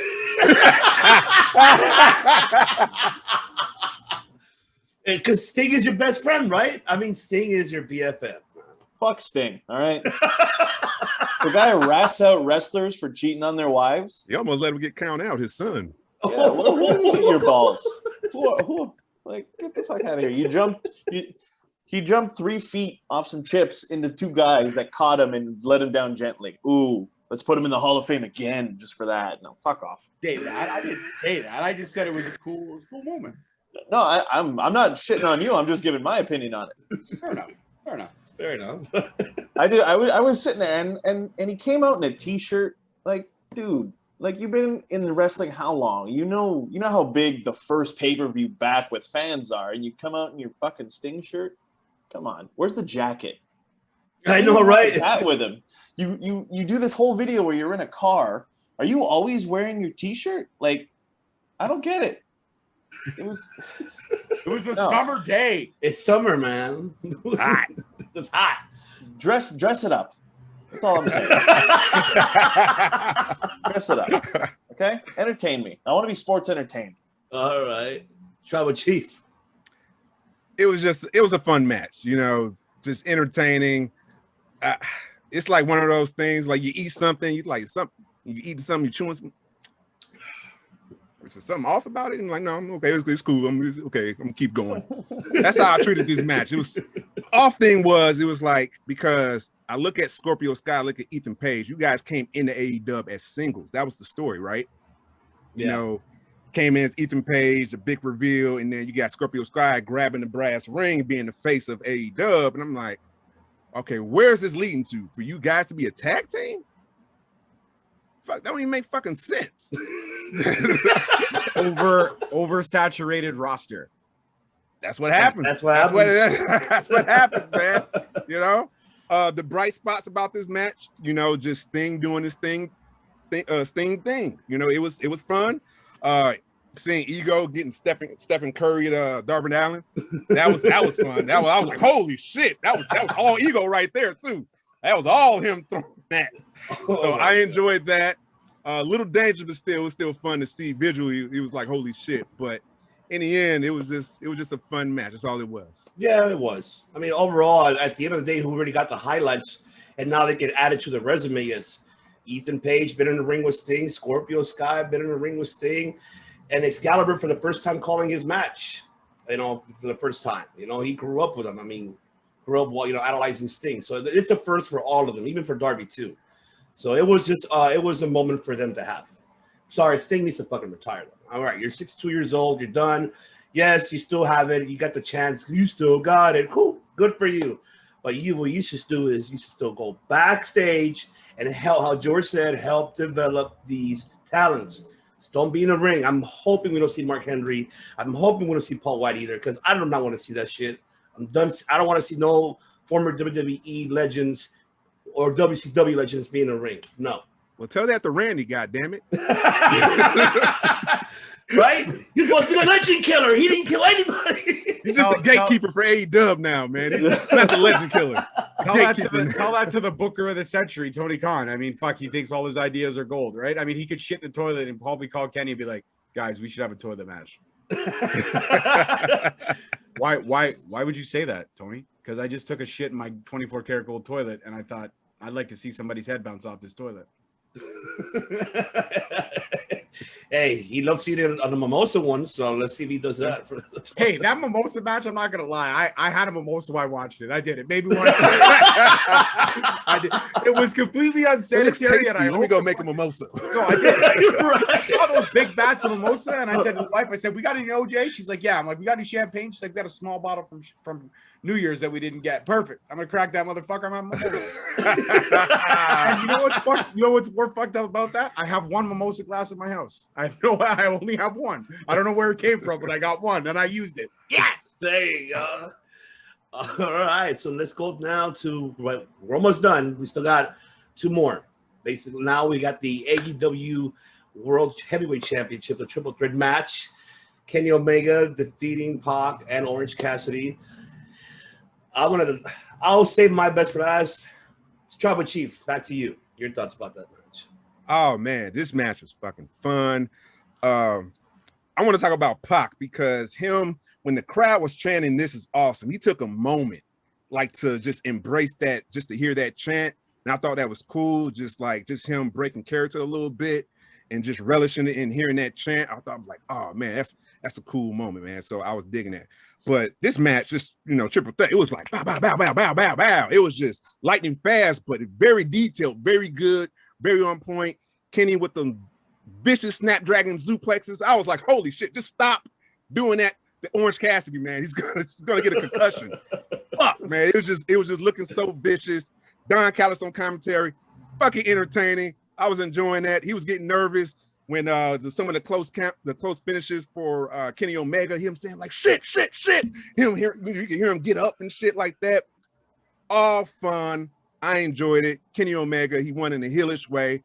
It might not been the most entertaining way, but I got a kick out of it. You know, maybe because I love heels, but it worked for me. You know, just him hitting Pac with all four of the championship belts.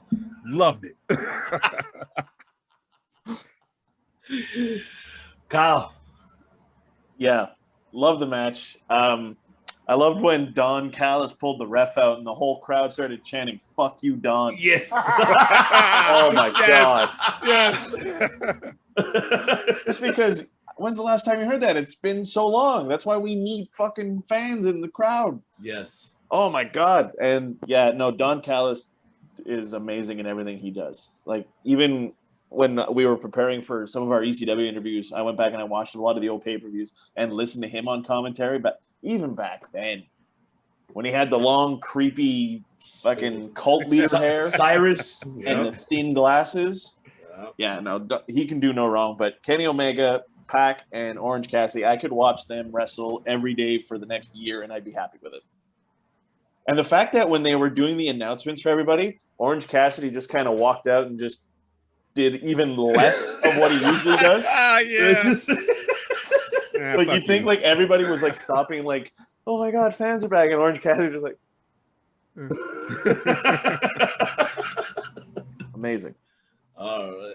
George, talk to me. Bro. You know what? This was for me match of the night. The story that was told, the way they moved, the way the chemistry in the ring. I mean, I've always stated it on my show that it's the fine art of dance. It really is. It's these dance partners that you find only once, twice in a lifetime if you're lucky. And these three, there were so many layers to this story. Pac had comedy. Cassidy always delivers with the comedy. Cassidy blocking Kenny, trying to get the hold on him, and then he puts his hands in his pocket. Oh my God. The gold like that. And also, too, I felt for a split second that the fans really should have, like, remember when Brock Lesnar came out and suplexed, was it Seth Rollins like 12 times? They had the counter. I really thought AEW should have done something like that with the V trigger, because Orange Cassidy took like what, 7 or 8? Oh my God! Like, he just he lit it, like Orange Cassidy's face at the end of that match, like just the welt that was on the one. You know that dude has a shiner this morning. He got some of those knees square in his eye, square in his face. But Orange Cassidy, like Kyle said, you don't get these dance partners too often. So this triple threat is why Kenny Omega is the best in the world. Not because of his skill, and his skill level is untouchable, but it's who he's been in the ring with that made him look so good. Say what you want to say about Rich Swann. That match was amazing because Rich Swann made Kenny Omega look like fire at that Impact pay-per-view. I agree. I'm not the Triple A fight where he took the title. Again, it's who he's been able to dance with that makes Kenny Omega one of the best. And don't get me wrong, I'm not knocking his skill. I don't want anybody to think that I'm not. Kenny Omega is the real deal. And of course, he's Canadian, so big up to Kyle and me because we share blood with that motherfucker. We somewhere down, maybe minimal. Somewhere, I think so. Somewhere, yeah. You know, at the end of the day, all Canadians unite as one. Okay, we the North. And I love how they introduced him. This was the best part. I love how he completely disowned America, residing in fucking North Carolina, but from Winnipeg, Canada. I was like, Justin Roberts, you look stupid in that bow tie. You look like a fatter Pee Wee Herman, but fuck, you're the man for saying that shit. That was gold. That was gold. But seriously, straight up, this match was match of the night. The story that was told. I'm an Orange Cassidy guy. I've loved Orange Cassidy since the Indies. And just as when he debuted a few years ago, it was a great moment. And the fact is that the best part of the match for me, though, is when he's kicking Pac and those lazy kicks, and Pac just looks down. And Pac has just this face that he almost broke character for a split second. If you watch that clip, he looked down and he bit his lip because he's like, dude, I'm going to fucking kill you because you're fucking like, he's standing there, hair all over his face, and he's sweating. Cassidy walks over and Pac just kind of, and you can see he's holding it. Shit, man. It was so good. Match of the night. And yeah, the finish, this was a one finish that I knew was going to happen, but what I loved the most was they hit him with each and every title. I got pissed at first. I'm like, if he doesn't hit him with the fucking TNA title, fuck everything. This is bullshit. You cannot hit him with just the Impact and a AAA title. And then he pulled out the TNA title. I said, okay, I'm good. I don't care what happens now. It's fine. It's fine. I'm good. I'm glad it happened. And it did. Hitting four, but Pac, that motherfucker got up after every hit though. And he got some of those, that last hit with the AEW championship. I heard that clank. I actually did. I heard that clank and I'm like, yo, that cut off. So these three guys, there was no knee slapping in this. These three guys hit it. They hit it hard and they delivered. And this should have, don't get me wrong, the Stampede match was entertaining. I know we're going to talk about that next, but this match should have been the I know it was a double main event, but this should have been the last match on because the fans deserve to see this last and go up. Not hearing paid fans saying, I'll be coming. I get it, Jericho. I get it. I totally get it. But like this should have been the final match of the card, but these three delivered, and these three hands down right now. Kenny's still the champ, but Pac and Orange Cassidy stock just went up. Now AEW needs to figure out what the next move is because you can't do it again. Because you can't, their sequel's never good as the original. No. So the next logical step is who's gonna go at Kenny again? Is it gonna be Pac or is it gonna be Orange Cassidy? Because both delivered on so many levels. It'll be Pac at All Out because Pac beat Kenny Omega the first time at All Out in Chicago. So I can see them run that back. So then that's fine. But then next logical one in line for whoever wins that match has to be Orange Cassidy. And Orange Cassidy, listen, Orange Cassidy and Pac in the singles, shut up and take my money. I'll watch that all day long because I want to see if he makes Pac crack. That'll be what I'll be watching for. You're gonna start laughing because he did a couple times. Pac can say what he wants. I didn't laugh. Yes, you did, bro. You literally were right fucking there, man. You were right there. Match of the night. I can't say a bad thing. This is wrestling. That's all I'm going to say about that match. I'm with you on all those points, man. Everybody's points is very extremely valid, solid points. I can't really add much to it. The only thing I kind of would have wanted was a better finish. Even though this finish was great, I'm not saying it was not the best, but I kind of wish it could have been a little bit more exaggerated. I was expecting like how with JR would be like, reach for the brass, kid, you got it. Like for Orange, like, oh, he's almost getting that pin. Like, oh, he's super close. He's about to be champ. But then out of nowhere, Kenny just steals the pin, and which he did do that. But I wish it could have been done different, if you get what I'm saying. Like, I wish it could have been something different. Very more exciteful. But overall, this match did deliver. All three of them did. And I agree. I think it should be Pac and Kenny at All Out to rematch to end it, to end that feud, and then Orange later on. But but this match was the match of the night for me. It was. I think it actually might be Pac who's going to go after Omega again because now he can just say, it took you 4 title shots to the head for you to put me down. There you go. Yeah, there you go. Give me another match with 3 referees, like full wrestling rules, and I got you. Hell yeah. How does Aubrey always get to be the ref for almost every match? Like whenever a ref gets knocked down, it's like they have Arby just sitting in the green room waiting. Okay, go. Because she's their Earl Hebner. Yeah. And where the fuck is Earl Hebner? He's higher than AEW. I've never seen him referee one match. He's off selling stolen t-shirts. Oh, she probably is. Damn. I can't even be mad at that though. Kyle's right. Yeah, he's right. It pains me even more. It doesn't pain me that I can't be mad. It pains me that I had to say Kyle was right. That's what sucks. Now let's get to the main event for this pay-per-view event. And that is the Stadium Stampede. The Pinnacle. Versus the Inner Circle. Pinnacle. You mean Inner Circle versus the Inner Circle 2.0. There you go. The floor is yours, George. You take it away. I'm going to say my piece quickly and then bounce off. But Ivan, as always, it's great to be on the show, man. Much love, Hermano. I appreciate you. Devin, it's always great wrapping it up with you again. This is 2. There will definitely be another one. Have a good day, Kyle.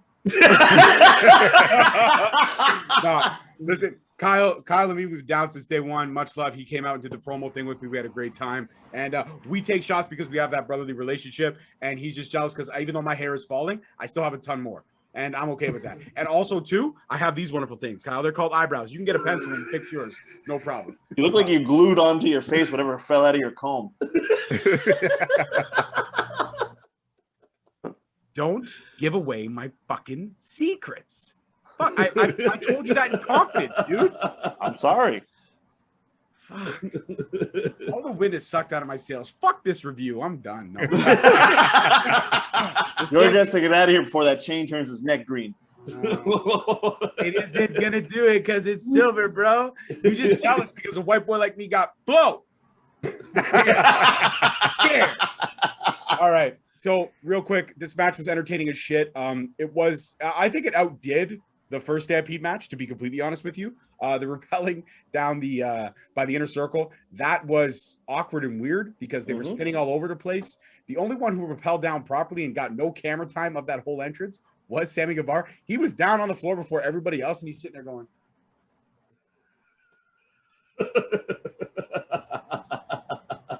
"Hey, Jack, let me straighten you out there. Chris, I got you, Dad bod." So that was the only part of that was like, just this takes way too long. MJF going in the limo, locking himself in the limo was genius.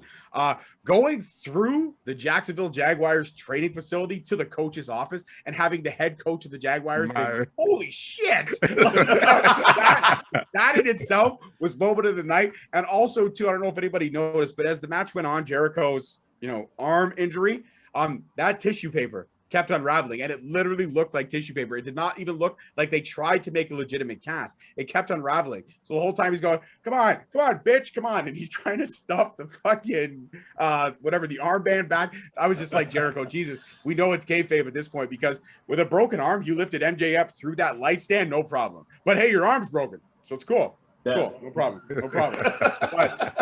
But they each had their moments.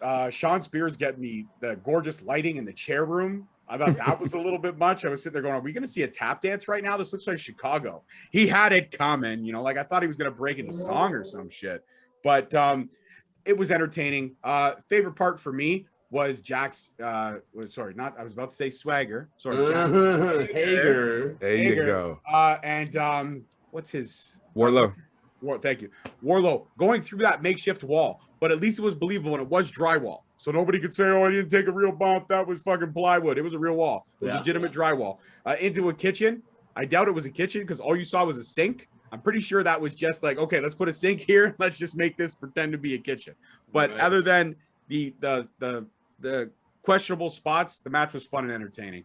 And they all had their bright spots. Also, FTR and Ortiz taking the shots right before they I love that. I thought that was, but okay, listen, I just got to say one thing. I love and respect Tully Blanchard. I've met him a few times. I have an autograph of him on my wall, but I got to say, I don't know what the Macho Man thing you had going on there, bro. Like, he looked like somebody at a YMCA.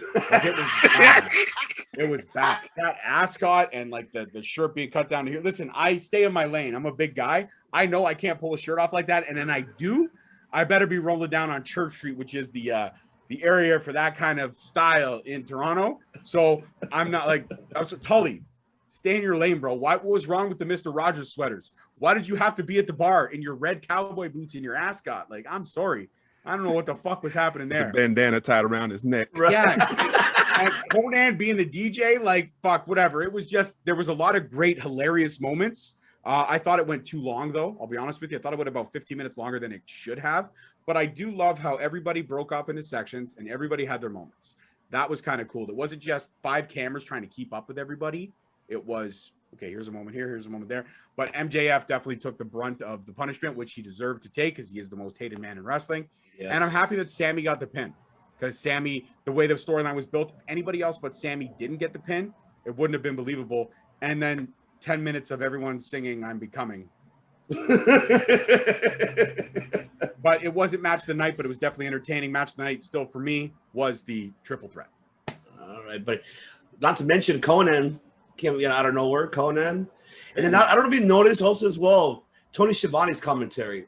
He fucking hates MJF, and he just heard the whole commentary. Like, yeah, he gets what he deserved. Yeah, get him, son of a bitch. I was like, oh, get him, Jericho. Yeah, get him. Wait, hold on. Before you get him, please rewrap your arm. But then get him. Get him. Oh my God, Schiavone just got me like, what the fuck? I never vicious. Yeah, he was vicious. Choke him again. I think Schiavone had some of JR's marijuana before that match. I didn't think so, but he might have an edible. Maybe you never know. Probably. Fuck, Excalibur probably hooked him up with the good shit. Excalibur always looks relaxed. He looks like yeah. Come on, man. He's from California, bro.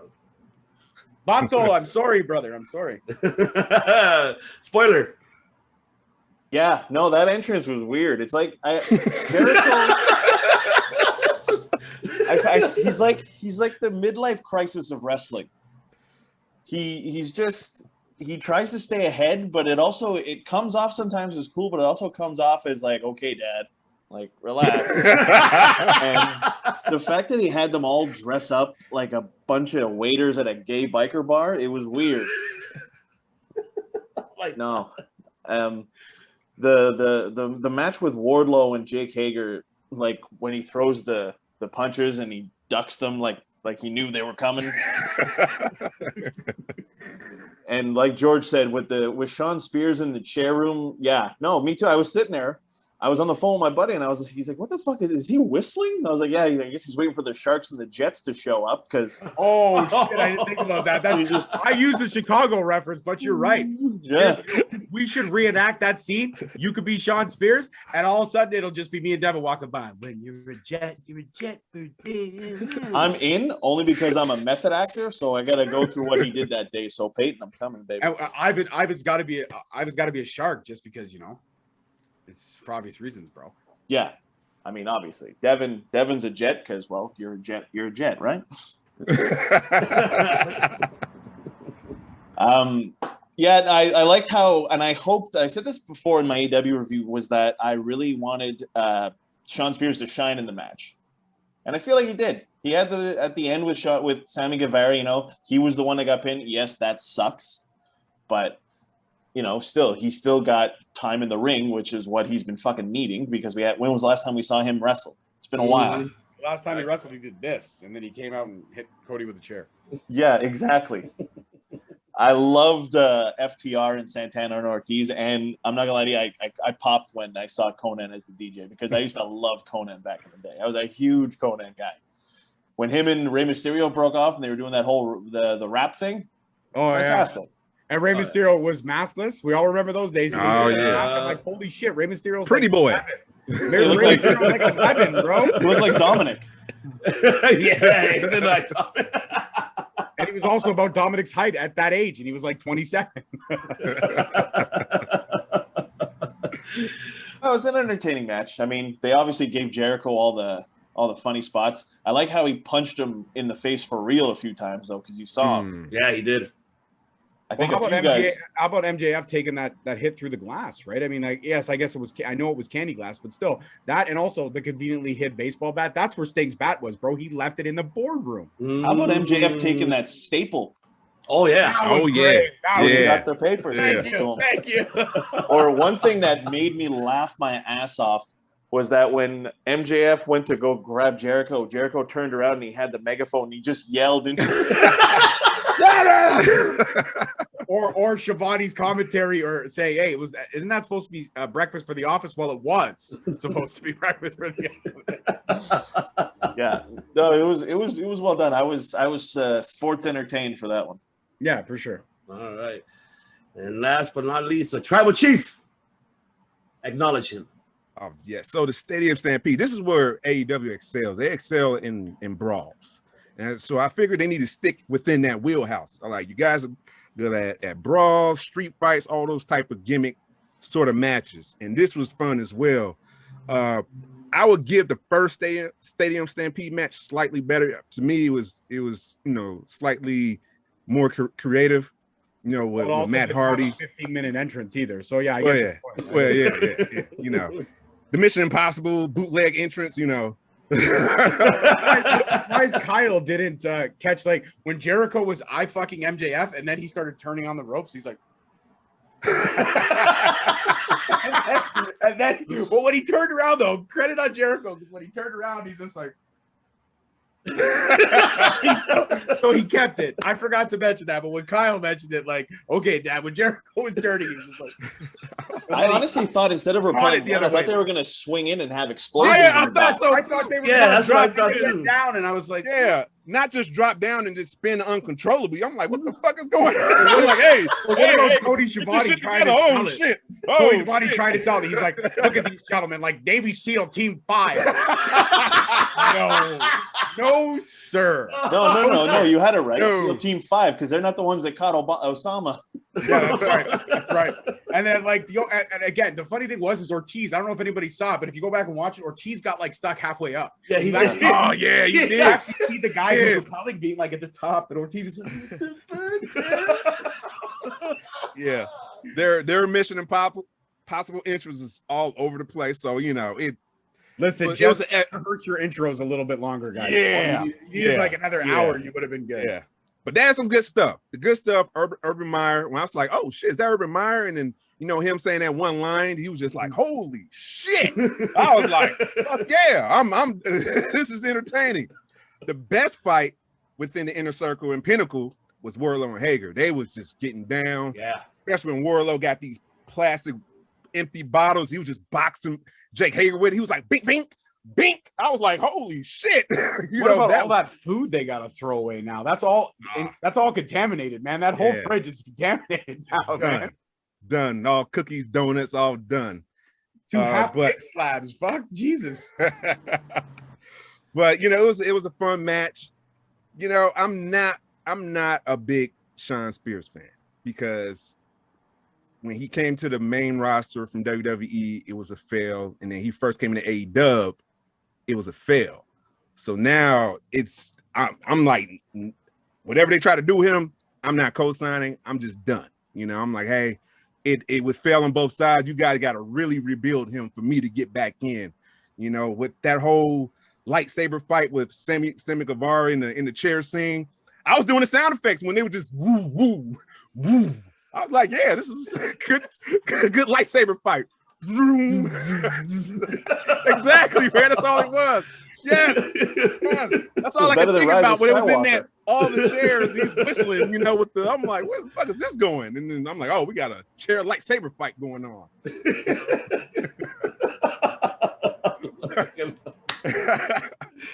But in the end, Sammy Guevara got the pin in front of the crowd. I'm glad that they did bring the fight in front of the crowd. I was worried, like, are they going to show the whole fight completely on video screen?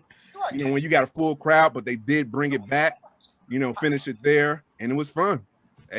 Great ending. Yeah, it was a great ending. I'm with you on that. I'm glad they did bring it in the ring and not outside of the ring. So I'm glad it ended there, and I'm glad that Sean and Sammy closed the show, and not this time wasn't Jericho or MJF.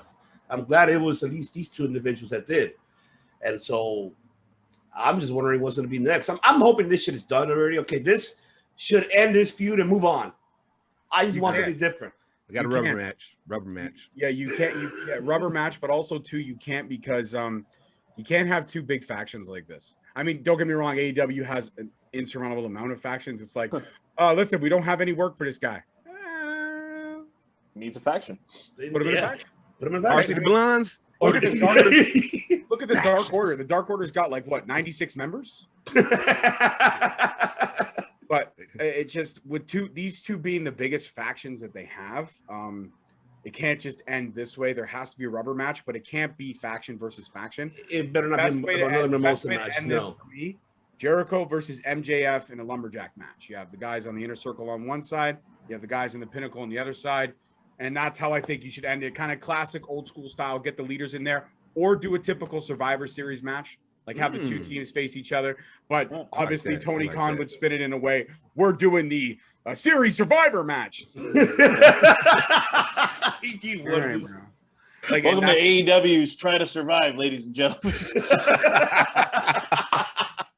Like, let's not call it War Games. We'll call it Blood and Guts. Blood and Guts. There was a lot of blood, but I don't remember seeing any intestines. And I mean, you know what? I've seen enough horror movies to know they could have easily pulled that off. They have one hell of a makeup team. Look at what they do to Jericho's prosthetics almost on a weekly basis. So. Couldn't give us any guts, but WWE gave us zombies. So step your game up. Hey, you know what? Like, listen, I'll shit all over the zombie. I'll be the first one to shit all over. It's a stupid idea, but again, at the end of the day, it's a stupid idea because WWE did it. If AEW had done something similar, something in the same realm, like on a Halloween night, they pulled off something similar, all the AEW marks out there would be like, oh my God, it was revolutionary. Yep. But just because WWE did it, and yes, it was absolutely cheesy, 100% cheesy. Miz got eaten. He's got an injury. He's got an actual ligament tear. First time he's been injured in his, I think it's 13-year career. But if AEW had done it, and they had done it in their way, it would have been considered revolutionary. But they did do it. Jurassic Express versus Bear Country. They had that the my night before Godzilla Kong versus versus- Godzilla. Oh yeah, the came out. Godzilla. Oh my god. Oh my god. Okay. Horrible. Right. I stand. You know what, Kyle? I stand corrected, bro. You now actually have my respect for the rest of this show. You only got a couple minutes left. Yes. No, but all I'm saying is that everyone wants to shit all over the zombies. Don't get me wrong; it was a horrible idea, and I love zombie movies. An Army of the Dead, by the way, was a really fun movie to watch. And I did not watch it because of that. I actually watched it because I was intrigued to watch it. Just that one scene where he's like, "If I hit a zombie with a rock, is that still gonna kill him?" Well, yeah, that's hitting them in the head. So it's the exact same premise of what I just said. Right. That was fucking gold. Like, that was gold. That was probably one of my favorite scenes of that movie for sure. But at the end of the day, WWE does something. Is it cheeseball? Of course. But are we used to it? Yes. And at the end of the day, let's remember one thing. And it's top-notch production. Yeah, top-notch production. And let's remember one thing. This is not me that said it, but this is another podcaster that said it at another roundtable that we did. Without Vince McMahon, none of us would be fans. And that's the truth. That is legitimately the truth. That podcaster said that. Again, I'm not going to name anybody, but it was said, and that's the truth. So Vince McMahon is the reason why we all love this business. Yeah, is it perfect? No, but no business is. Does AEW fuck up? All the time. But at the end of the day, the reason why we're in the podcasting game is because we respect the business for what the business is. Is Kyle the spoiler because everything is so predictable? Absolutely. So it's not hard to be a spoiler when everything's predictable. If anything, he should be just called Mr. Predictable. That's what I keep telling him, but he doesn't get it. He's like, I'm a spoiler. spoiler. But it's you're the prediction. You can't spoil something that's predictable. Exactly. And AEW does a lot of things. And I'm not knocking your nickname, Kyle. It is pretty cool. I kind of kick myself that I didn't think of it. It is pretty cool. It's the only thing you have going for you. But it's not perfect, but at the end of the day, whatever you're into, AEW, MLW, New Japan, NWA, WWE, just remember you're a fan first. And that's why we got all into this. And it took somebody like Ivan, who when I was going through a really rough time the last couple of days, Ivan and I had like a half an hour conversation before we recorded this, and he got my head straight. So much love to you, brother. We are family. And at the end of the day, remember why you got into this. We all got into this because we're fans of the business. Is the business perfect? No. Do we know it? Yes. Do we accept it? Of course. So from myself, my hermano, Ivan, to my brother, the tribal chief, Devin, to Mr. Predictable, Kyle, to the spoiler, I'm going to jump off right now, gentlemen, because I got to go wife's kick with my ass. Look, she's calling me. She's calling me right now on camera. On camera. Unbelievable. So I just declined my wife. Now I'm going to get in all kinds of trouble. Oh, but I'm shit. going to go upstairs. I'm going to go upstairs, and I will talk to you guys, gentlemen, another time. Thank you so much. Ivan, as always, it's a blessing to be here. Oh, shit. He's bad. Call back. Oh, better answer that now. You Better better answer answer that one it. now. Better answer it. You better answer it. All right, guys. It's like that scene in Goodfellas. Where have you been, Henry? Where have you been? Oh yeah. But overall, gentlemen, what do you grade this pay-per-view overall? So I'll go with you, Kyle. What do you grade this overall pay-per-view? Which one was like your match of the night that out of the whole card, which one was your favorite one? And what do you grade it? I give it an 8.5 on 10. Okay. Give it an 8.5. Favorite match? I don't have a favorite match, but I have like favorite moments from matches. So overall, it was an enjoyable experice. All right. Awesome. Tribal Chief, what do you grade this pay-per-view overall? Just like how 8.5, so what, a B plus, you Yeah. know? Yeah. So I give it a B plus. I thought it was a strong pay-per-view, especially with the crowd. The crowd helped out a ton. You know, just me feeling that just seeing the crowd and feeling that energy, man. Again, even through the television, you know, cracking my home theater system all the way up so I could just feel like I'm in a stadium or something, man, because I needed to feel that again, and it felt great. So yeah, and then I say my favorite match, like I said, it was the women's match, AEW, Sheeta and Britt Baker, just because Sheeta held it, you know, during the pandemic, and she gave it while it was hot and ready, and a beautiful new belt too, and it's bigger. Oh, yeah. You know, thank you. Finally, you guys are, you know, rectifying some of your mistakes now. You know, you guys do know the word accountability. You know, I was questioning, you know, do you guys know what that word means at all? You know, because you're showing me now. So, you know, I thank you for that. All right. So, yeah. But, you know, B plus, favorite match was the women. Kicked the ever living shit out of each other. It was fun. Hey. I love it. I'm going to have to go with you guys too. B plus as well. Yeah. Favorite match? Yeah, I would say the triple threat was not bad. So I will go with the triple threat match. It was actually great. I enjoyed it from the beginning to the end. I enjoyed it. So I'm not disappointed. Some, a couple of matches that were like, but overall, yeah, B plus definitely. I give it a B plus. Well, there you have it, ladies and gentlemen. Thank you very much for tuning in here on the League of Extraordinary Podcast. Now, before we let everybody go, I want to go ahead and allow, of course, these wonderful podcasters to plug in their socials and where can you follow them, and make sure you tune in and subscribe to their channels because it's a must, because we are the League of Extraordinary Podcast. So I'm going to let Kyle take the floor on that one. Where can they find Jofo in the ring, Kyle? Whew. You can find us everywhere. Twitter, Instagram, Facebook, TikTok, all at Jofo in the Ring. You can get some merch. Head over to jofointhering.store, or you can go check out Squared Circle Apparel, our newest sponsor. Shout out to them. This shirt's comfy as fuck. You can follow me on Twitter and TikTok at Kyle Jofo. And you can catch me, if you're in the Montreal area, June 20th at Brass Door Pub. I'll be there slinging some jokes. So come on out. First show back. We're going to make it a good one. Hell yeah. I want to see a TikTok collaboration between you and Devin. Oh my God. TikTok, man. We got to do it. Give the people what they want. Exactly. Oh, and also check us out on YouTube 7 p.m. on Tuesdays, because that's where the money is. Exactly. That's where the money is, especially. Yeah. Especially you have a great host, Kyle, Jeremy, and Frank. Frank's still on the boat, but he'll be back. Frank is back. Oh, he's back already. Oh, he's back. Frank is back. Ladies and gentlemen, he's here. No, he's not here. But yeah, no, Frank's back. And as always, every Tuesday, I'm there with Jeremy Prophet, longest reigning Canadian North Wrestling Champion. Great North Wrestling Champion, I should say. Sorry, he's going to chop me for that because I fucked it up. I'm sorry. The Jericho Award-winning Mr. Jeremy Prophet, ladies and gentlemen. That's right. Yeah, you can catch him every Tuesday alongside this handsome son of a bitch.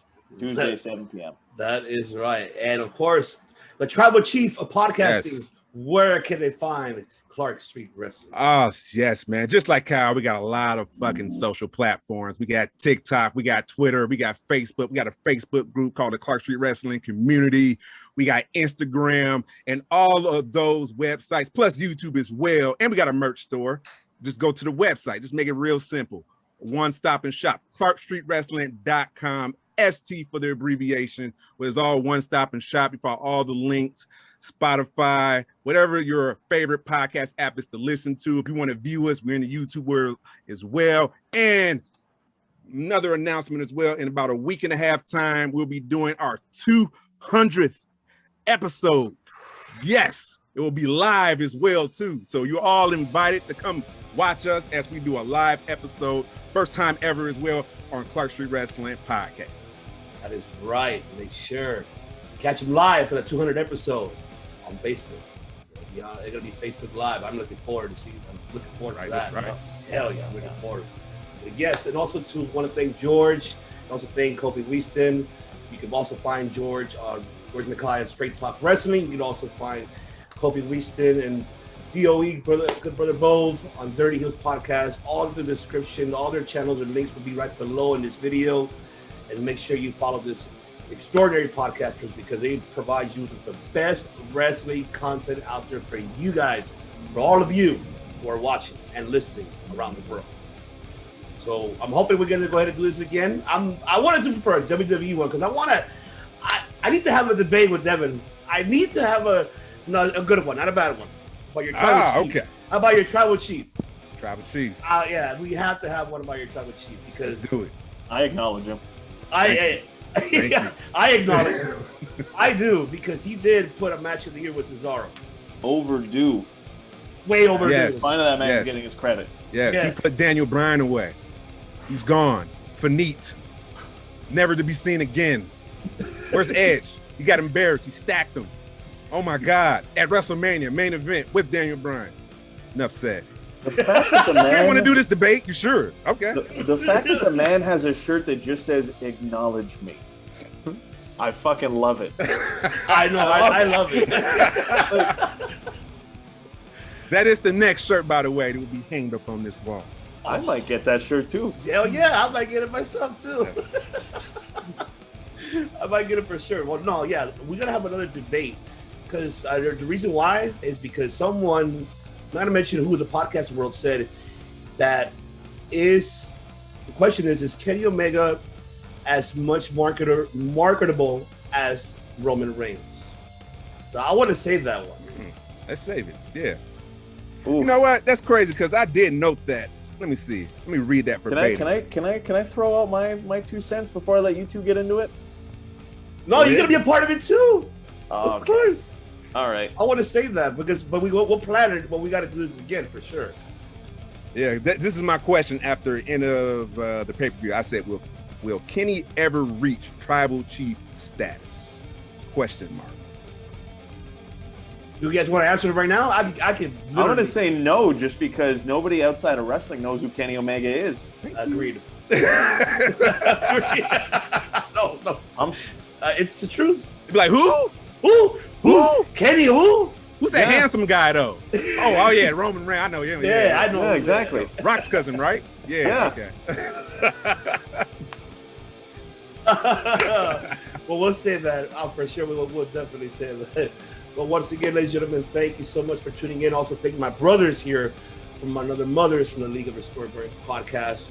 Of course, he is now known as the tribal chief of podcasting. So you better tell your other co-hosts of these to call you that now. You're the tribal chief of podcasting. I will. That's how I gotta better hear believe that. it, goddammit. That should be a shirt for you right there. That means the co-host needs the right hand shirt now. Yeah. Yes. Oh, it's decided, Kyle. I'm doing that shit. I'm doing that. You heard it first. Oh, you heard it here first. It's coming, Hoopies. It's coming. Oh shit. Oh my God, that's a shirt for sure. Oh shit. Oh yeah. And of course, don't forget to buy, ladies and gentlemen, it's Kyle's mugs. Okay, he's a And a Morin 316 shirt. And oh yeah, I'm buying that shirt for sure. I mean, I already got the one anybody Cody on the way, but I am gonna get that one next. And also, I'm waiting for my beach towel, so I'm gonna get my beach towel from Clark Street as well. That's right. Summer's coming here in LA, so that's a fact. Motherfucking beach towel. Like I like to say it. All right. Then once again, thank you so much, everyone, for watching, and we will see you guys on the next one.